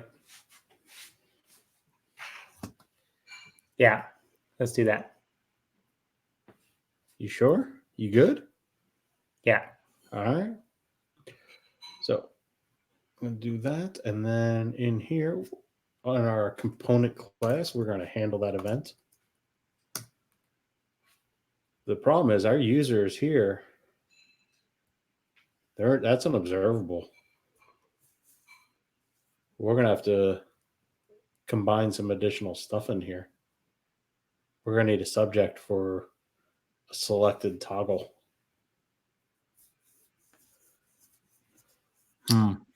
We can start off with just having a class field for selected users. That's true. Let's do that. Selected users, as opposed to the selected user, is an empty array. Right? Well, what do we need? We need we need to check. We need an ID for that user, right? Yeah. That's why I was going to think about this. Like, what could be the most simple implementation of marking the user as selected or not? Hold on for a second. We don't have an ID, but let's go back to our data server, our user service here. We might have something because these are coming through as a full user, and a full user does have an ID. Why don't we start off with just some CSS? You want to start with some CSS? Mm-hmm. All right, so I'm going to leave this event handler here, and it's just not going to do anything. Okay. Save that. So on user, have an additional property. Let's do a .user . You're in Sass, so let's do it inside of the user block. I was trying to stop nesting because I wanted to. And then, yeah, there you go. You got it. I know. I'm not that bad. Very, very good. Ye who claims to not have CSS skills doth have CSS skills. No. My Shakespeare is terrible. But Yeah. that's what you get. You get what you get. You don't throw a fit. You have kids. I can tell. I totally do. That's a parent Class thing. user. Then if we also add this, I picked your color. I like it. Nice. Wow. That looks like bubble gum. I love it. I want some bubble gum. I got 2 daughters, man. It's got to be hot pink. All right. So now what we need to do is say we only want to turn this class on for some of them, not all of them, right? We want to turn it on when you click on it. Yeah, that's and turn it off when you click on it.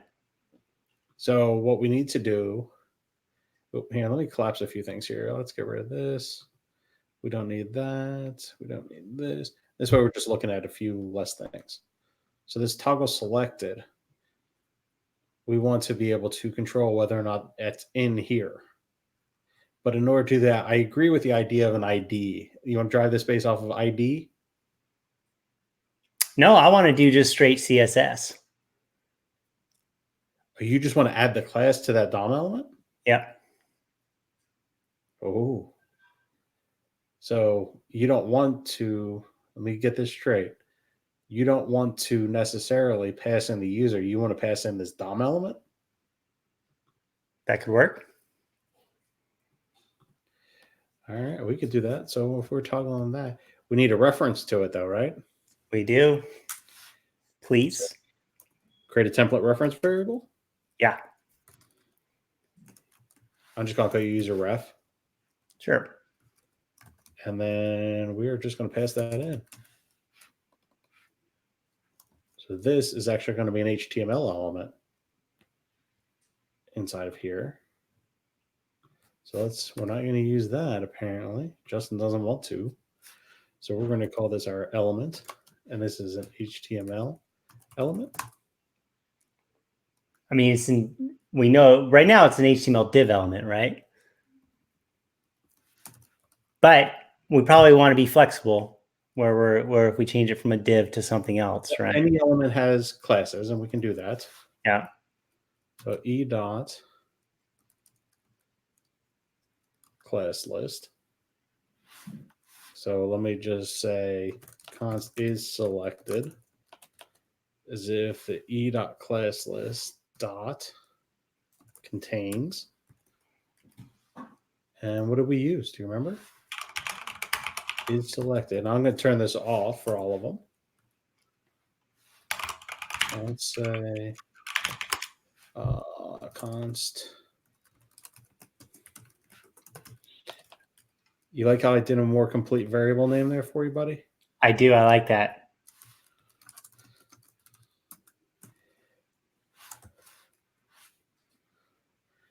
So if it is selected, it means it does contain that. And then is there a way to toggle a class? Class list dot toggle. There toggle? Oh, look at that. We don't even See your logic that you just added, I don't think. Does that look good? So we don't even need to know whether or not it's selected or not. We just are toggling that class.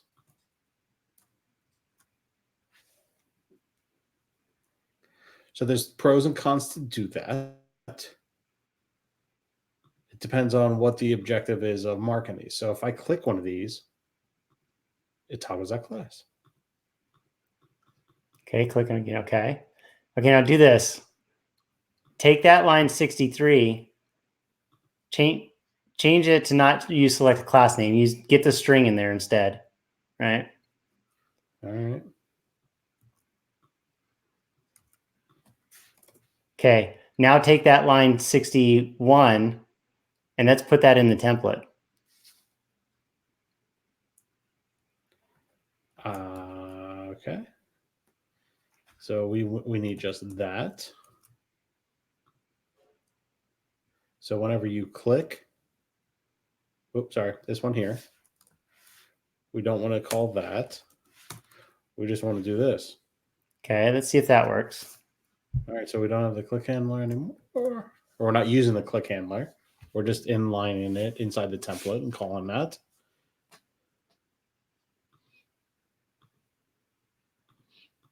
That work? Yep. Okay, now let's go on line 21 in the markup. Yep. And instead of user ref, just the user ref, let's change that to event. Is it event $, right? Event $.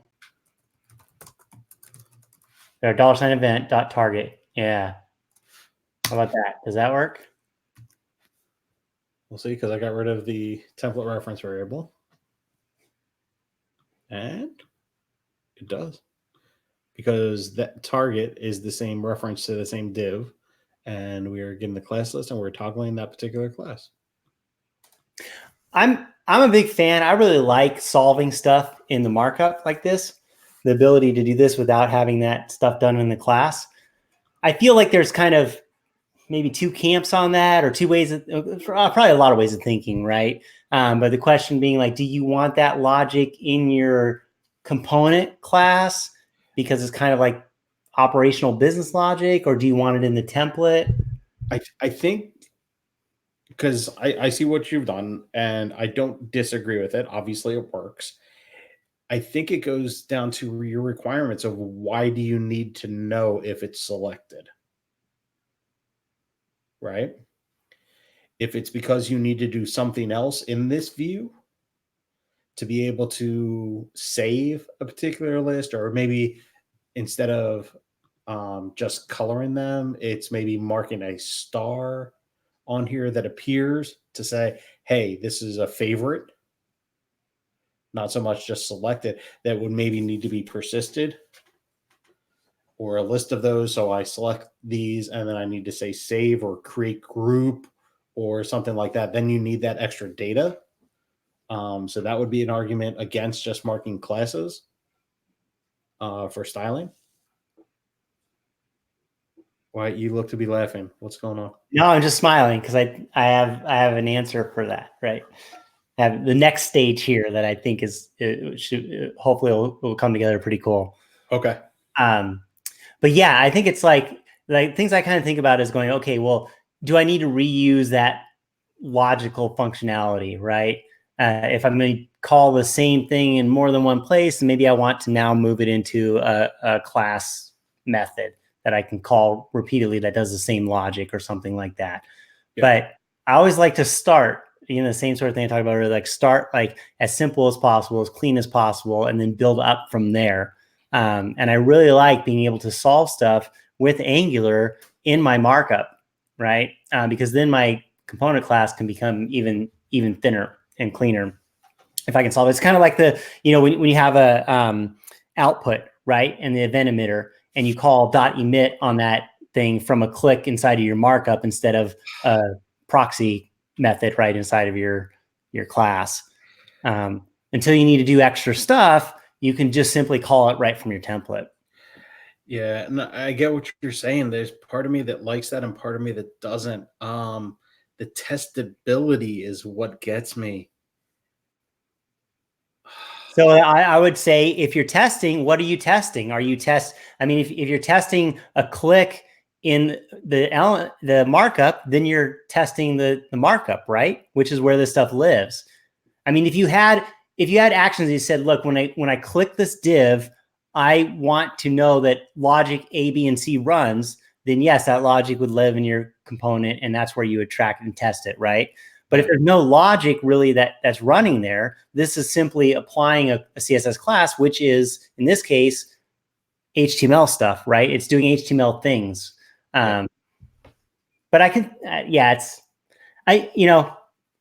don't think it's a hard thing. Like, I wouldn't go out there and promote it and say, like, you have to do this. I really think you're going to benefit from this, because it works both ways, and it's I don't know, it's fine both ways, I think, right? All right, so you said you had another level to take this to for persisting this data if need be. Okay, so we've got this code that's simply doing some nice little CSS stuff for us, right? Applying this class. If we click on it, we got it toggling on and off so we can select multiple ones, right? Yep. Now, we have in our markup, we know which ones are selected because there are these DOM elements that have this is selected class on them, right? Right. And we can query DOM elements based on what they have, right? So how do we get a list of the view children that are these elements with this class on it?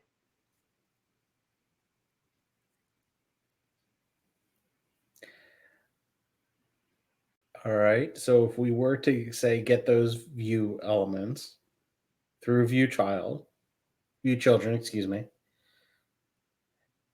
how would you get the associated data that's associated to each one of those users?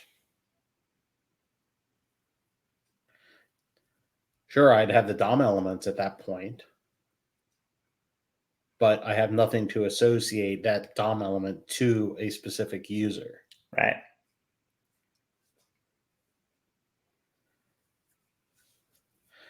Unless. But do you think that we could do that with view children, with the selector of view children, use it with a combination of the selector for is selected? What's that?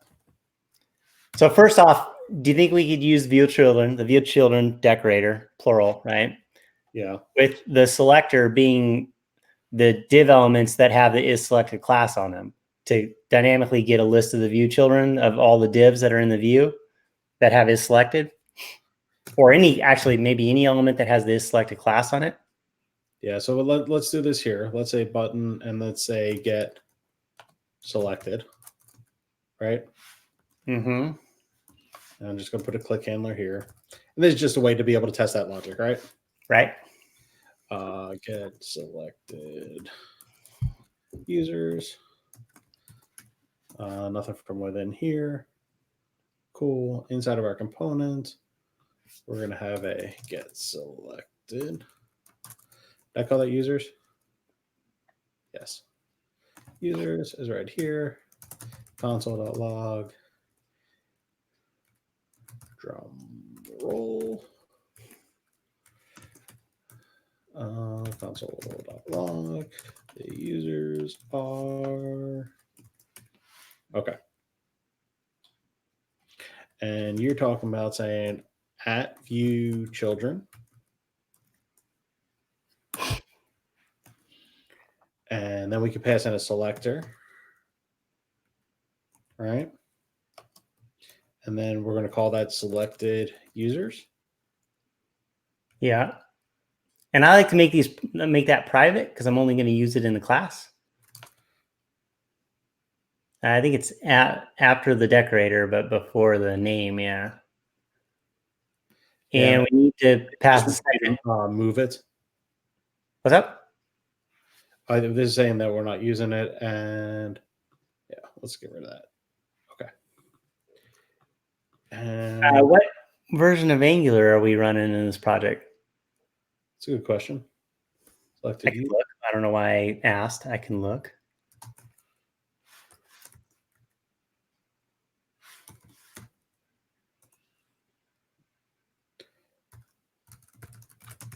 I can show that too. So oh, that's right.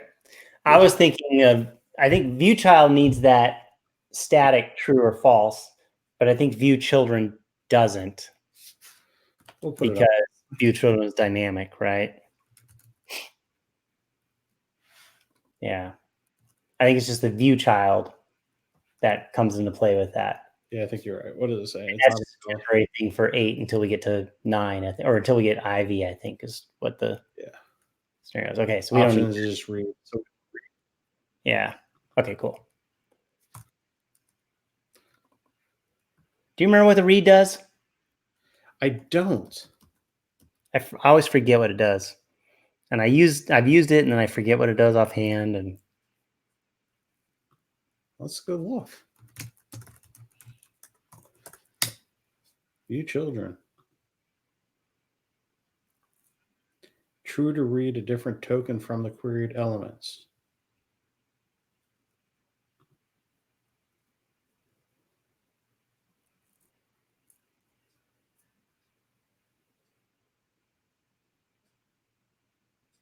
No, I'm good with what we've got. All right. All right. Let's go back to what we've got. All right. It's selected, and get selected user is going to log this thing out. All right, let's see what we got. All right. Well, it's a query list, right? Let's put that in here. And I don't care what kind of query list it is. All right. Yep. It should give us some type information. Orange highlight, I like that. So cool. Oh, you like that? Yeah. Where do I Is the server still running? Yeah. Yeah, server should still be running. If I come back here, we get my view back. All right, here we are, side by side. So if we click and we're going to select, well, you know who we need? We need Avery. We do need Avery for Right. sure. So we have Avery and Mabel. And I guess I should probably open up my console. All right. We'll clear it. We'll click get selected. And get to see the orange highlights, right? Mhm. All right, let's go.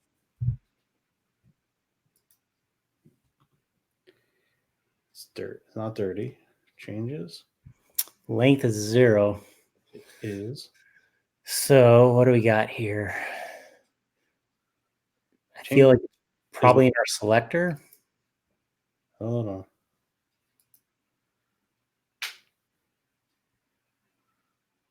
This changes an observable. Yes, it's an observable. Let's go back to our piece here of using that. Panes. Where is it using panes? Oh yeah. So we got subscribe, changes, subscribe, a little ways down. Yeah. All right, we can do that. So ng on after view init. I think it's on after. No, after view init. After VNet. And then we want to say this dot selected users dot changes dot subscribe. And here we're going to basically say, all right, we're getting the selected users. And we're going to say this dot selected users, which we are, I don't want to do that. Currently selected users is going to be equal to cell users. And this is going to be a private thing in here.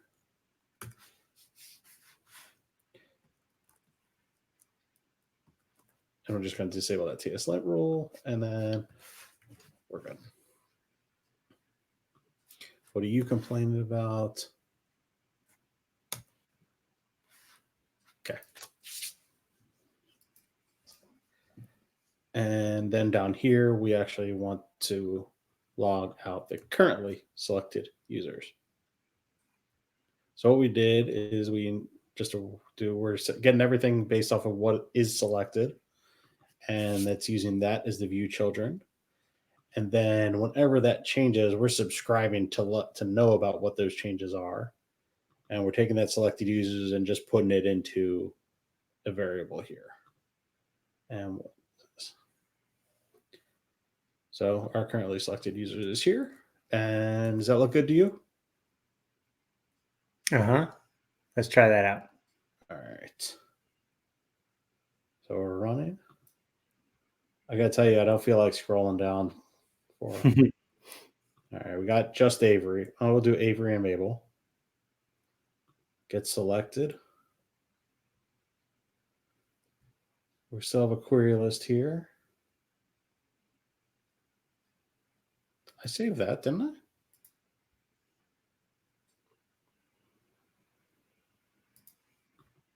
This should no longer be that same thing.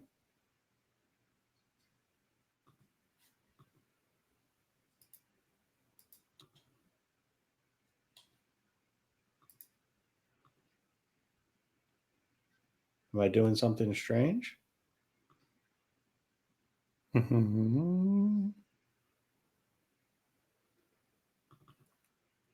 Let's double check here and refresh this. Because that's not what I was expecting to see there.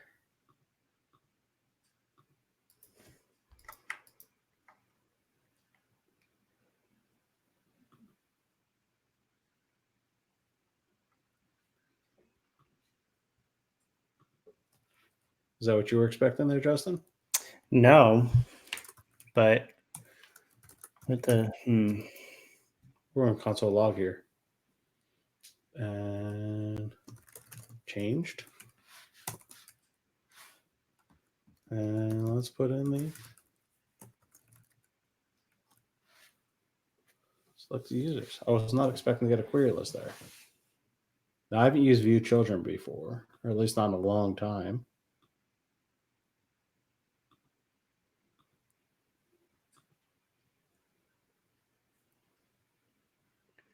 I feel like our selector is not ideal. I would agree with you. And I'm trying to find where it's kind of, if I remember correctly, it's hard to find the documentation on what selectors you can use for this.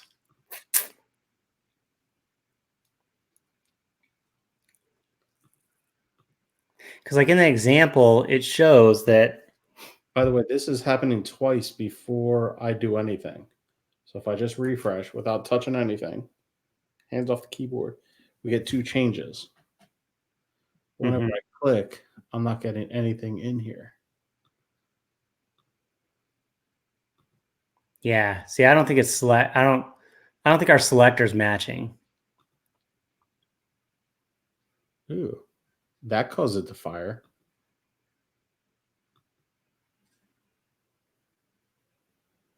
Does it have anything in there? Is the list length still 0? No. Yeah. But I find it odd that we're getting a query list out even from within here.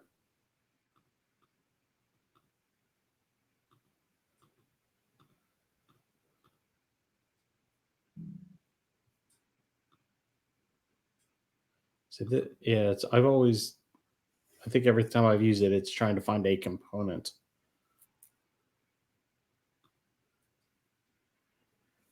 Yeah, because I think it's the type, right? The template reference variable,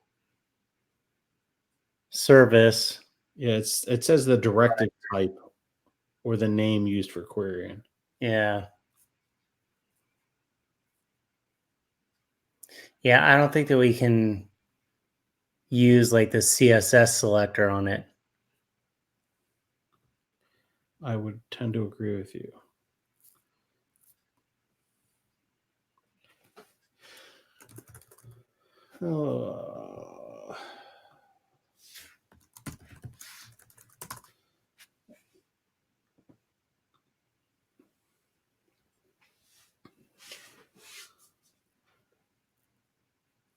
It's the same thing here with content children.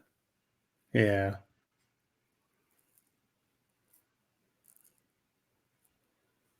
So it'd be some more work. Yes. To pull it off.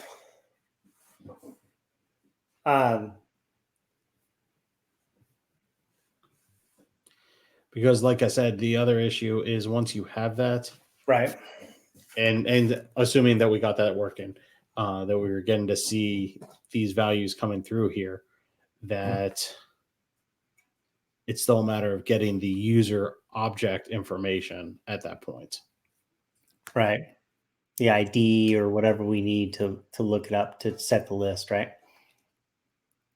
Correct. At that point, though, I mean, even at this point, I would argue that instead of attempting to, where are we? Sorry.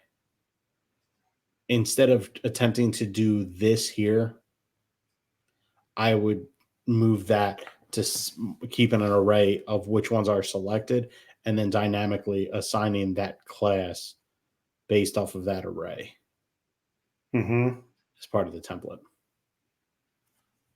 Brandon, what's up? Brandon suggested adding a template ref. I think that if we did that, this thing's ng4'd out, right? Yeah. Will it grab all of them? Let's try it real quick. Just give it a template ref, but I feel like it might not be happy. And we're talking our view of that. Yeah, and then in our view children, use user ref instead of the dot is selected, right? Would I need that hashtag? All the users. Let's see. I don't think I'm necessarily going to need that here. Well, he's saying template ref. So I don't know if he's referring, Brandon, are you referring to like a template ref, like an ng template ref, or a template reference variable as in what we just added? It's a good question, a good clarifying question. Like with this right here, select all of the ones that, and is it going to work with that? It would end up finding all of them because. Okay, so what you added. So what do we get right now when we output that? Nothing different. Still none? Correct. Even when you click get selected? Yeah, unless we also need to reference this as part of the selector, but I don't think that's right. Yeah, I don't think so. Because like in view child, we don't have the hash, right? Yeah.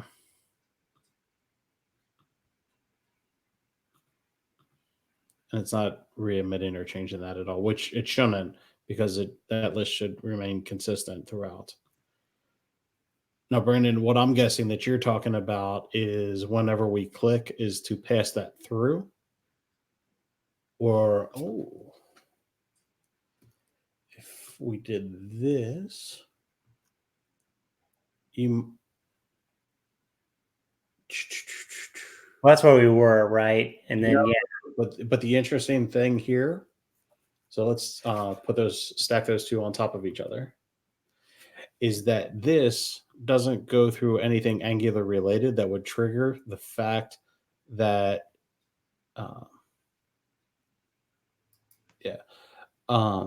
agree, Brandon. I thought it may have given us the collection. Apparently, it is not.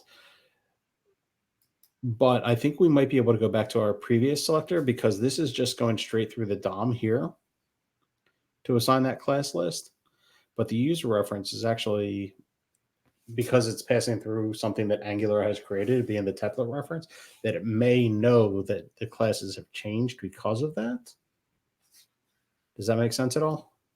You're saying if we could still use the is selected as the selector in view children? Is selected. Yeah. Postulating. See, I still think that it doesn't, because I've wanted that before. What we're just doing, like a couple of years ago, I wanted that before, and I don't think it has that ability to do that. Yeah, this has changed, but I think we're still in that same boat, right? Yeah. Where you can't query with a like a DOM query selector. Yeah, wants it to be a child element or something like that. So our user ref didn't work in there in that view children? It did not, no. What's that read true? What if we ditch that read true? Could that be messing anything up with our? I don't think so. I mean, I still don't think the CSS class selector will work, but maybe the user ref will work without that. Let's see. With or without the hashtag? I'm thinking without. Without it.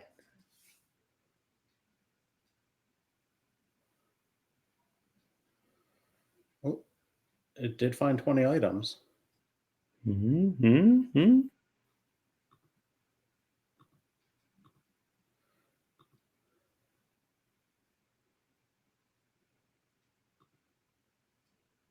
There are 20 there? Yeah, there are 20, but then yeah, this is an observable still. So we're still dealing with it. Okay, but go back in here. Let me do something. I don't know why I'm telling you this. Let me console log something else here. what did we call it? What the user? Oh, it's right there. Selected users. Map. What does it show in the sample here?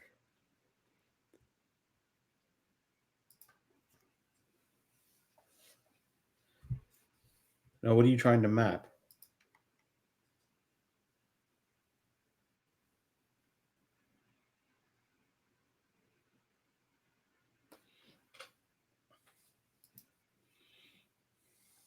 What happened if we printed this out? This is going to be the...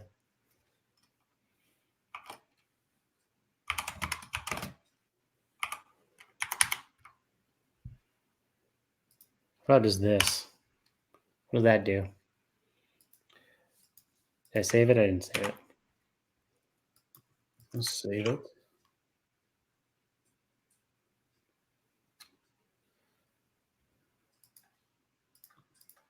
Put something there. That's the array of the elements right there.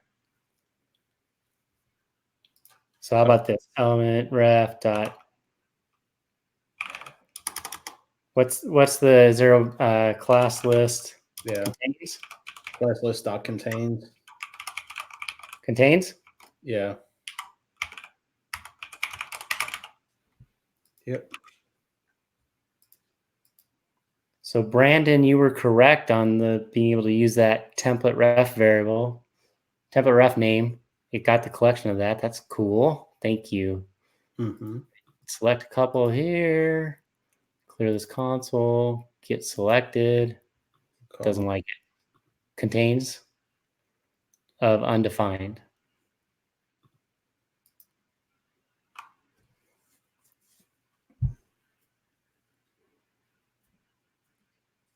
That was element ref. Oh, it's probably native element at this point, right? Native element dot class list.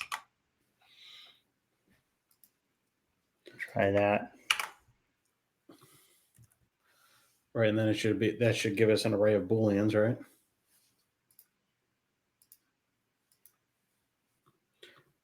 Yeah, because it should be like filter instead of that, huh? Right. Yep. Right. So we're gonna see like true, false, true, true, false, right?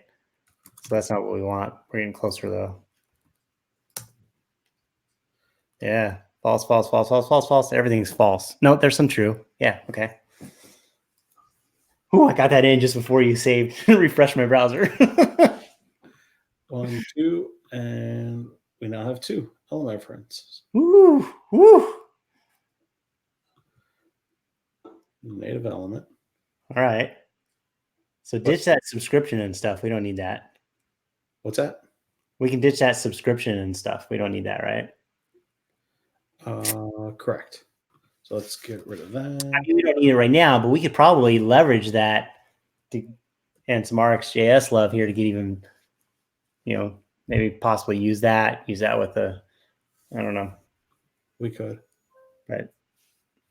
All right. So now when we click get selected users, we're going to get the filtered list from that view children list. Yes. So now what we have is a few element references that have this class. Mm-hmm. But we don't have that data anywhere on here. Right.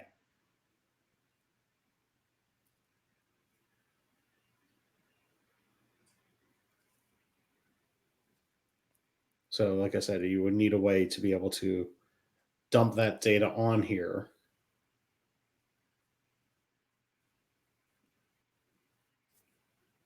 Right. And then parse it out. And we certainly could do that. We could do that in several different ways with JavaScript, with some markup, data, properties on that element and things like that. But I think like at that point, it's okay. There's a lot of complexity that we're adding there that could we just benefit from keeping a list inside of our component class of those things. And we just simply have the handler that you're talking about earlier on line 23 for the click that just grabs the particular user at that point, which we know we already have the data and work with it that way. Right. I like this. User.id maybe. No, user.name is fine. Can't bind to user since it's not it's this here. Yeah, you have to bracket it, right? Attribute. No, but data dash is valid for anything.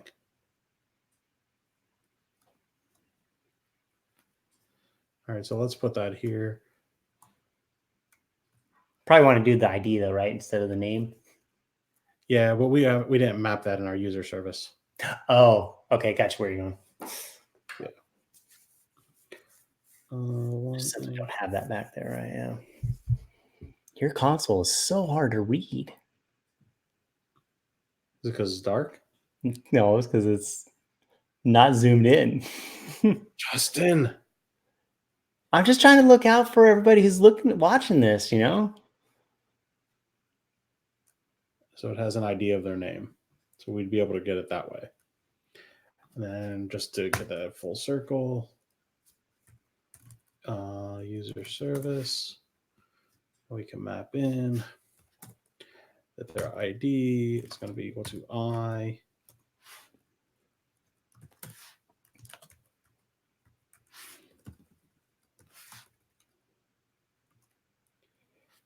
Now they have an ID. This doesn't come with an ID from that endpoint? It does, but then it has a name and a value, and I'm like, I don't know what it is. Right. So Yeah. I can just put this on here. Yeah.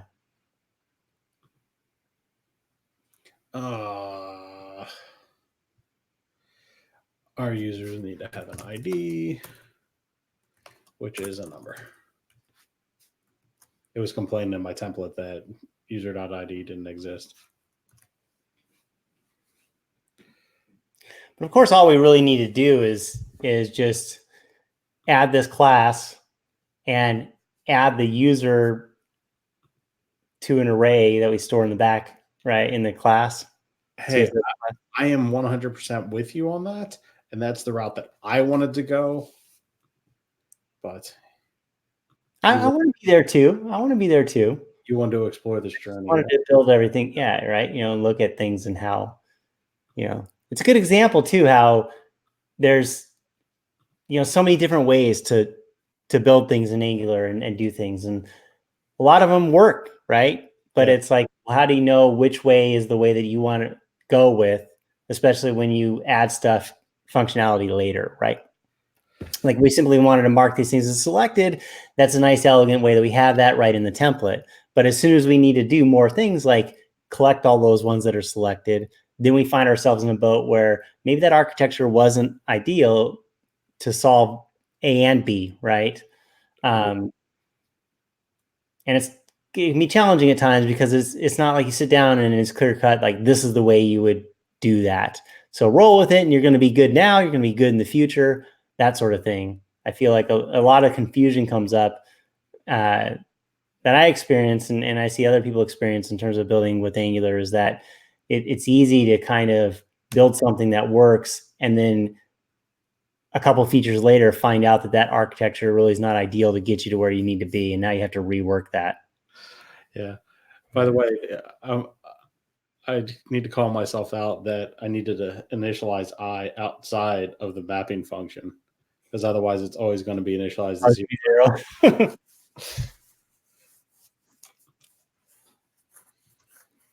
So do we want to walk that through and set that to keep that list or no? I mean, we could. I mean, or, you know, we could just say that's what you would do, right? I'm just looking for completeness, whether or not we follow that course all the way through. But I think we've found that we can easily mark something as selected, whether or not it be through this, or if it were to be a toggle selected class where we're keeping that array not based off of the class list on here as well. And we can also do both right here, right? I mean, we can leave this line of code and we could also call a class function in that same click call, right? Can you have multiple clicks? That I don't know. That's interesting. My guess is no, but you could semicolon out that first one and, have it follow it, right? Yeah. I wonder what this will do. I'm sure. My guess is it's got to override it. One's going to win, right? Would it, or is this based off of an add event listener? I don't know, but I think that'd be pretty dope if we could add click, click, click, and it would add them all. We could keep them in separate lines. I don't know. I'd have to think about if that'd be dope or not. Right now, it's dope.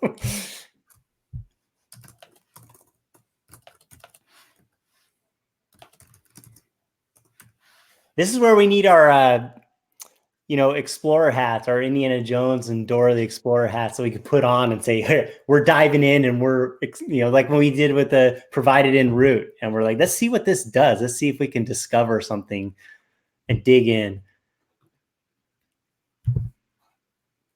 Both work. Do they? Yes, and we're getting the handler.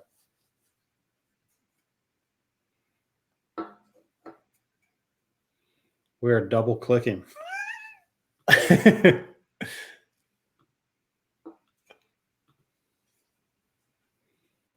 Right now, I'm kind of okay. I got to think through this because right now I'm excited. I'm like, oh, I can kind of, have that look clear in my markup. I kind of like that, but I don't know. Let me think about the repercussions of that.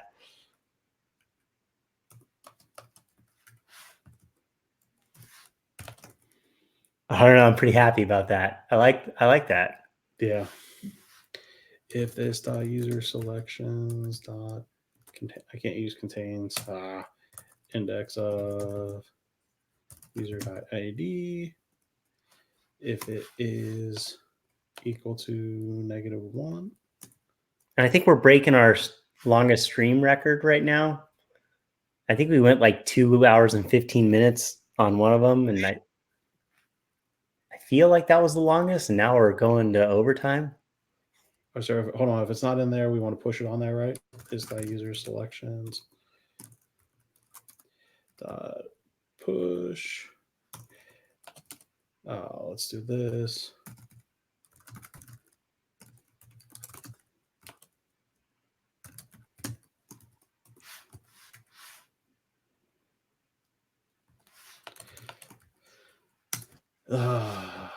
I hate writing the logic to splice.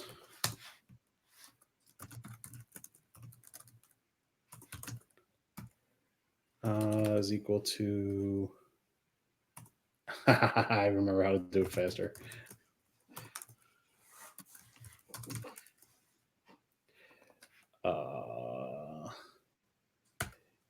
ID if the ID is not equal to user ID. Why don't you just? We have the view children right there. Why don't you just use the logic from the view children when you click get selected? You already wrote that code. Yeah, but I was going to get rid of the other one and get rid of. Like you got it. That line right there gives you the. That's not what I want to do. Oh no, that's not. We want the we want the users. Yes. I'm going to get rid of all the stuffs. So but you just want to add or remove it from the.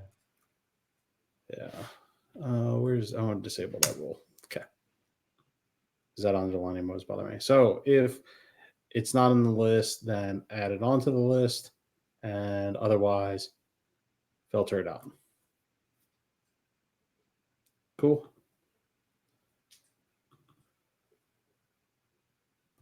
Yes? No? Yeah, I mean, I think we could go further to optimize it, but let's get it working. So we're going to get rid of that too. Get rid of that.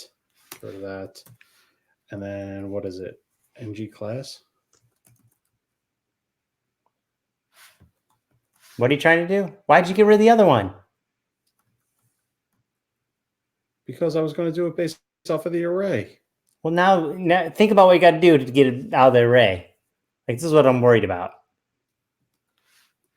How are you going to find the matching one in the array? You got to write more code, right, to do it. Whereas that line 23 is super simple, and it does exactly what you need it to do.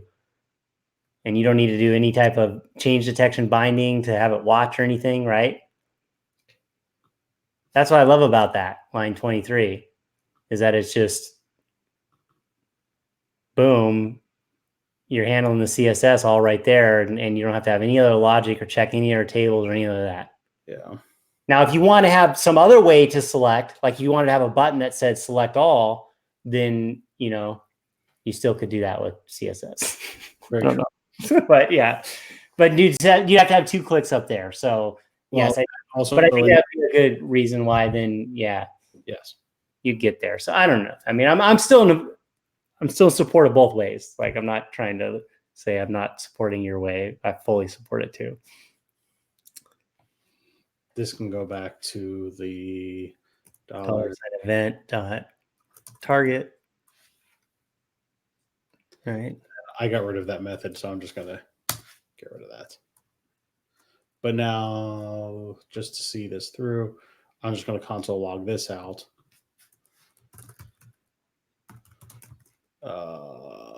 So selected user IDs is this.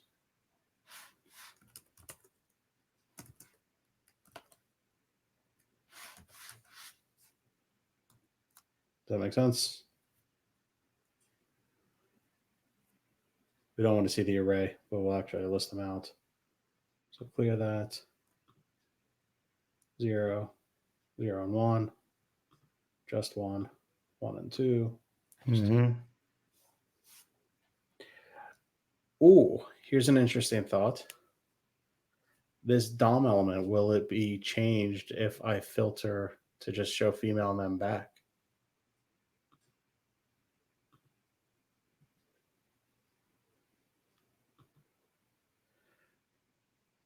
That DOM element goes away and comes back. So if I select Mabel,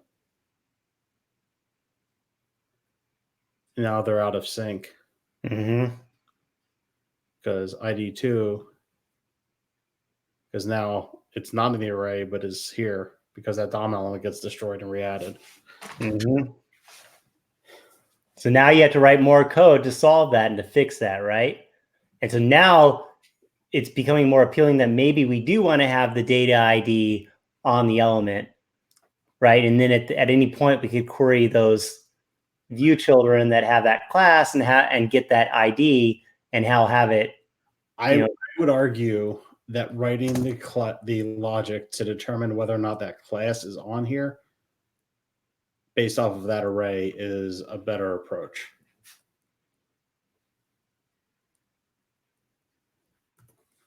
So what is it? ng class? I forget the syntax for ng class. I do class dot is selected because I don't like the ng class DSL. So you're saying that? Yeah.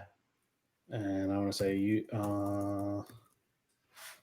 user selections dot index of user dot ID is greater than or equal to 0. So I'm going to temporarily take that off. I'll just save it down here. Save that. Is user selections set up? Does it have a default value of? Yeah, it does. Okay. Yeah. And it starts off with an empty array. Yeah, so that logic is still working. Okay. And if I switch to just male, he stays selected. Just female, she shows as selected. And they should both be selected. Because now it's not based off of the DOM element. It's based off of this array. But now you have to solve the fact that you've got your filter on, and if you want to see all the selected ones, ideally I would think that you'd want to see only the selected ones based on the filter. So those other ones are remaining selected, but they're not part of the filter. So I don't want to know that they're selected if I'm using a filter, right? This is true.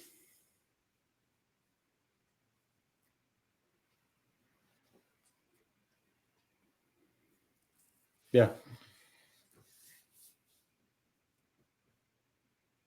All right, I need dinner. I don't believe it. I think that's a good place to stop because we've given two different solutions of how to do that. Yeah. Based off of what your scenario is, whether or not they should stay selected based off of filtering or not. Yep. Lots of ways to solve it. This is true. And we can see as it, as the requirements, as we start discovering more requirements or more features, like now we're saying we only want to see the selected ones based on the filter. Now we have to think about how that architecture plays out, right? Now there's a different requirement. And I think, again, that's the challenge of how you just, I guess you're just gonna have to keep adapting, right? You Right. you build with what you got in front of you, and then when you get a new requirement, you may need to readapt your architecture to get there. But these are some of the challenges that CI face, and I think other people face too, is that you look and it's hard. It becomes challenging when you sit there and go, okay, we've got this new story in here and a new feature requirement to say only show the ones that are selected based on the filter. And that thought process is like, oh, not too bad, low effort to do, right? Yeah. But you get into the code and you realize, okay, that's going to need to be re-architected to pull that off, right? So now it's hard to identify that effort when it also involves a potential re-architecturing of it, right? Yeah, I agree. Yeah. But those are the things that you need to take into consideration when you're talking to your business owners as you go through. All right, hey, I'm going to start working on this story. How is this supposed to interact? What's the explicit interaction there? Should selections be persisted? Should they not? And those are the types of things that will drive how you actually solve the problems.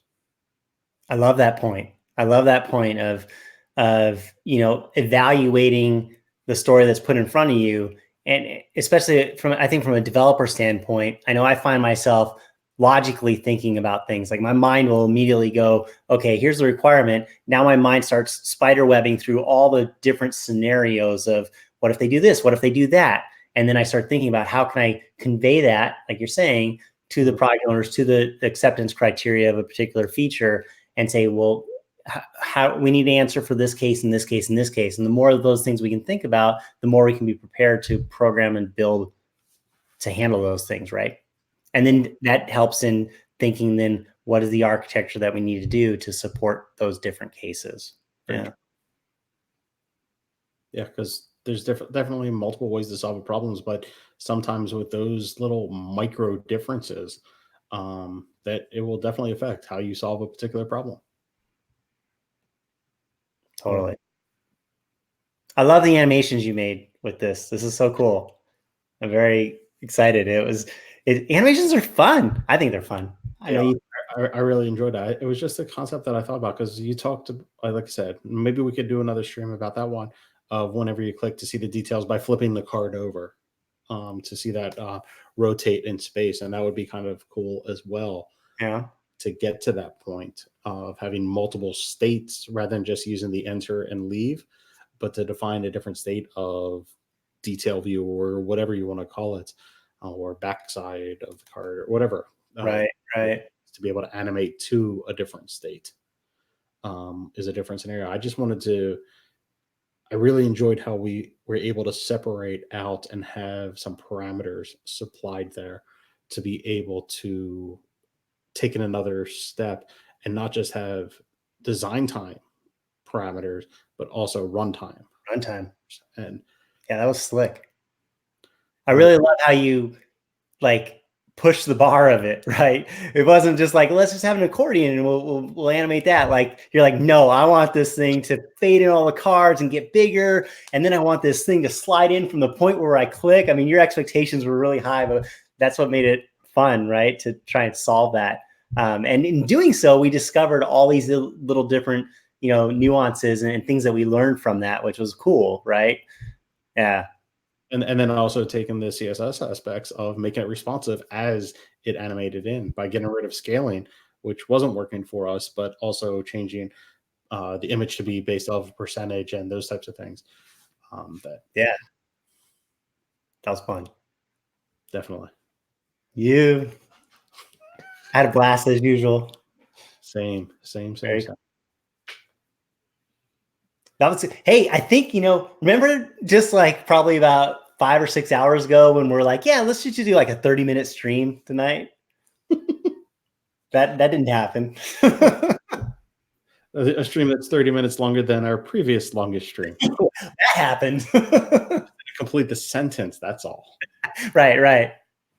Like it.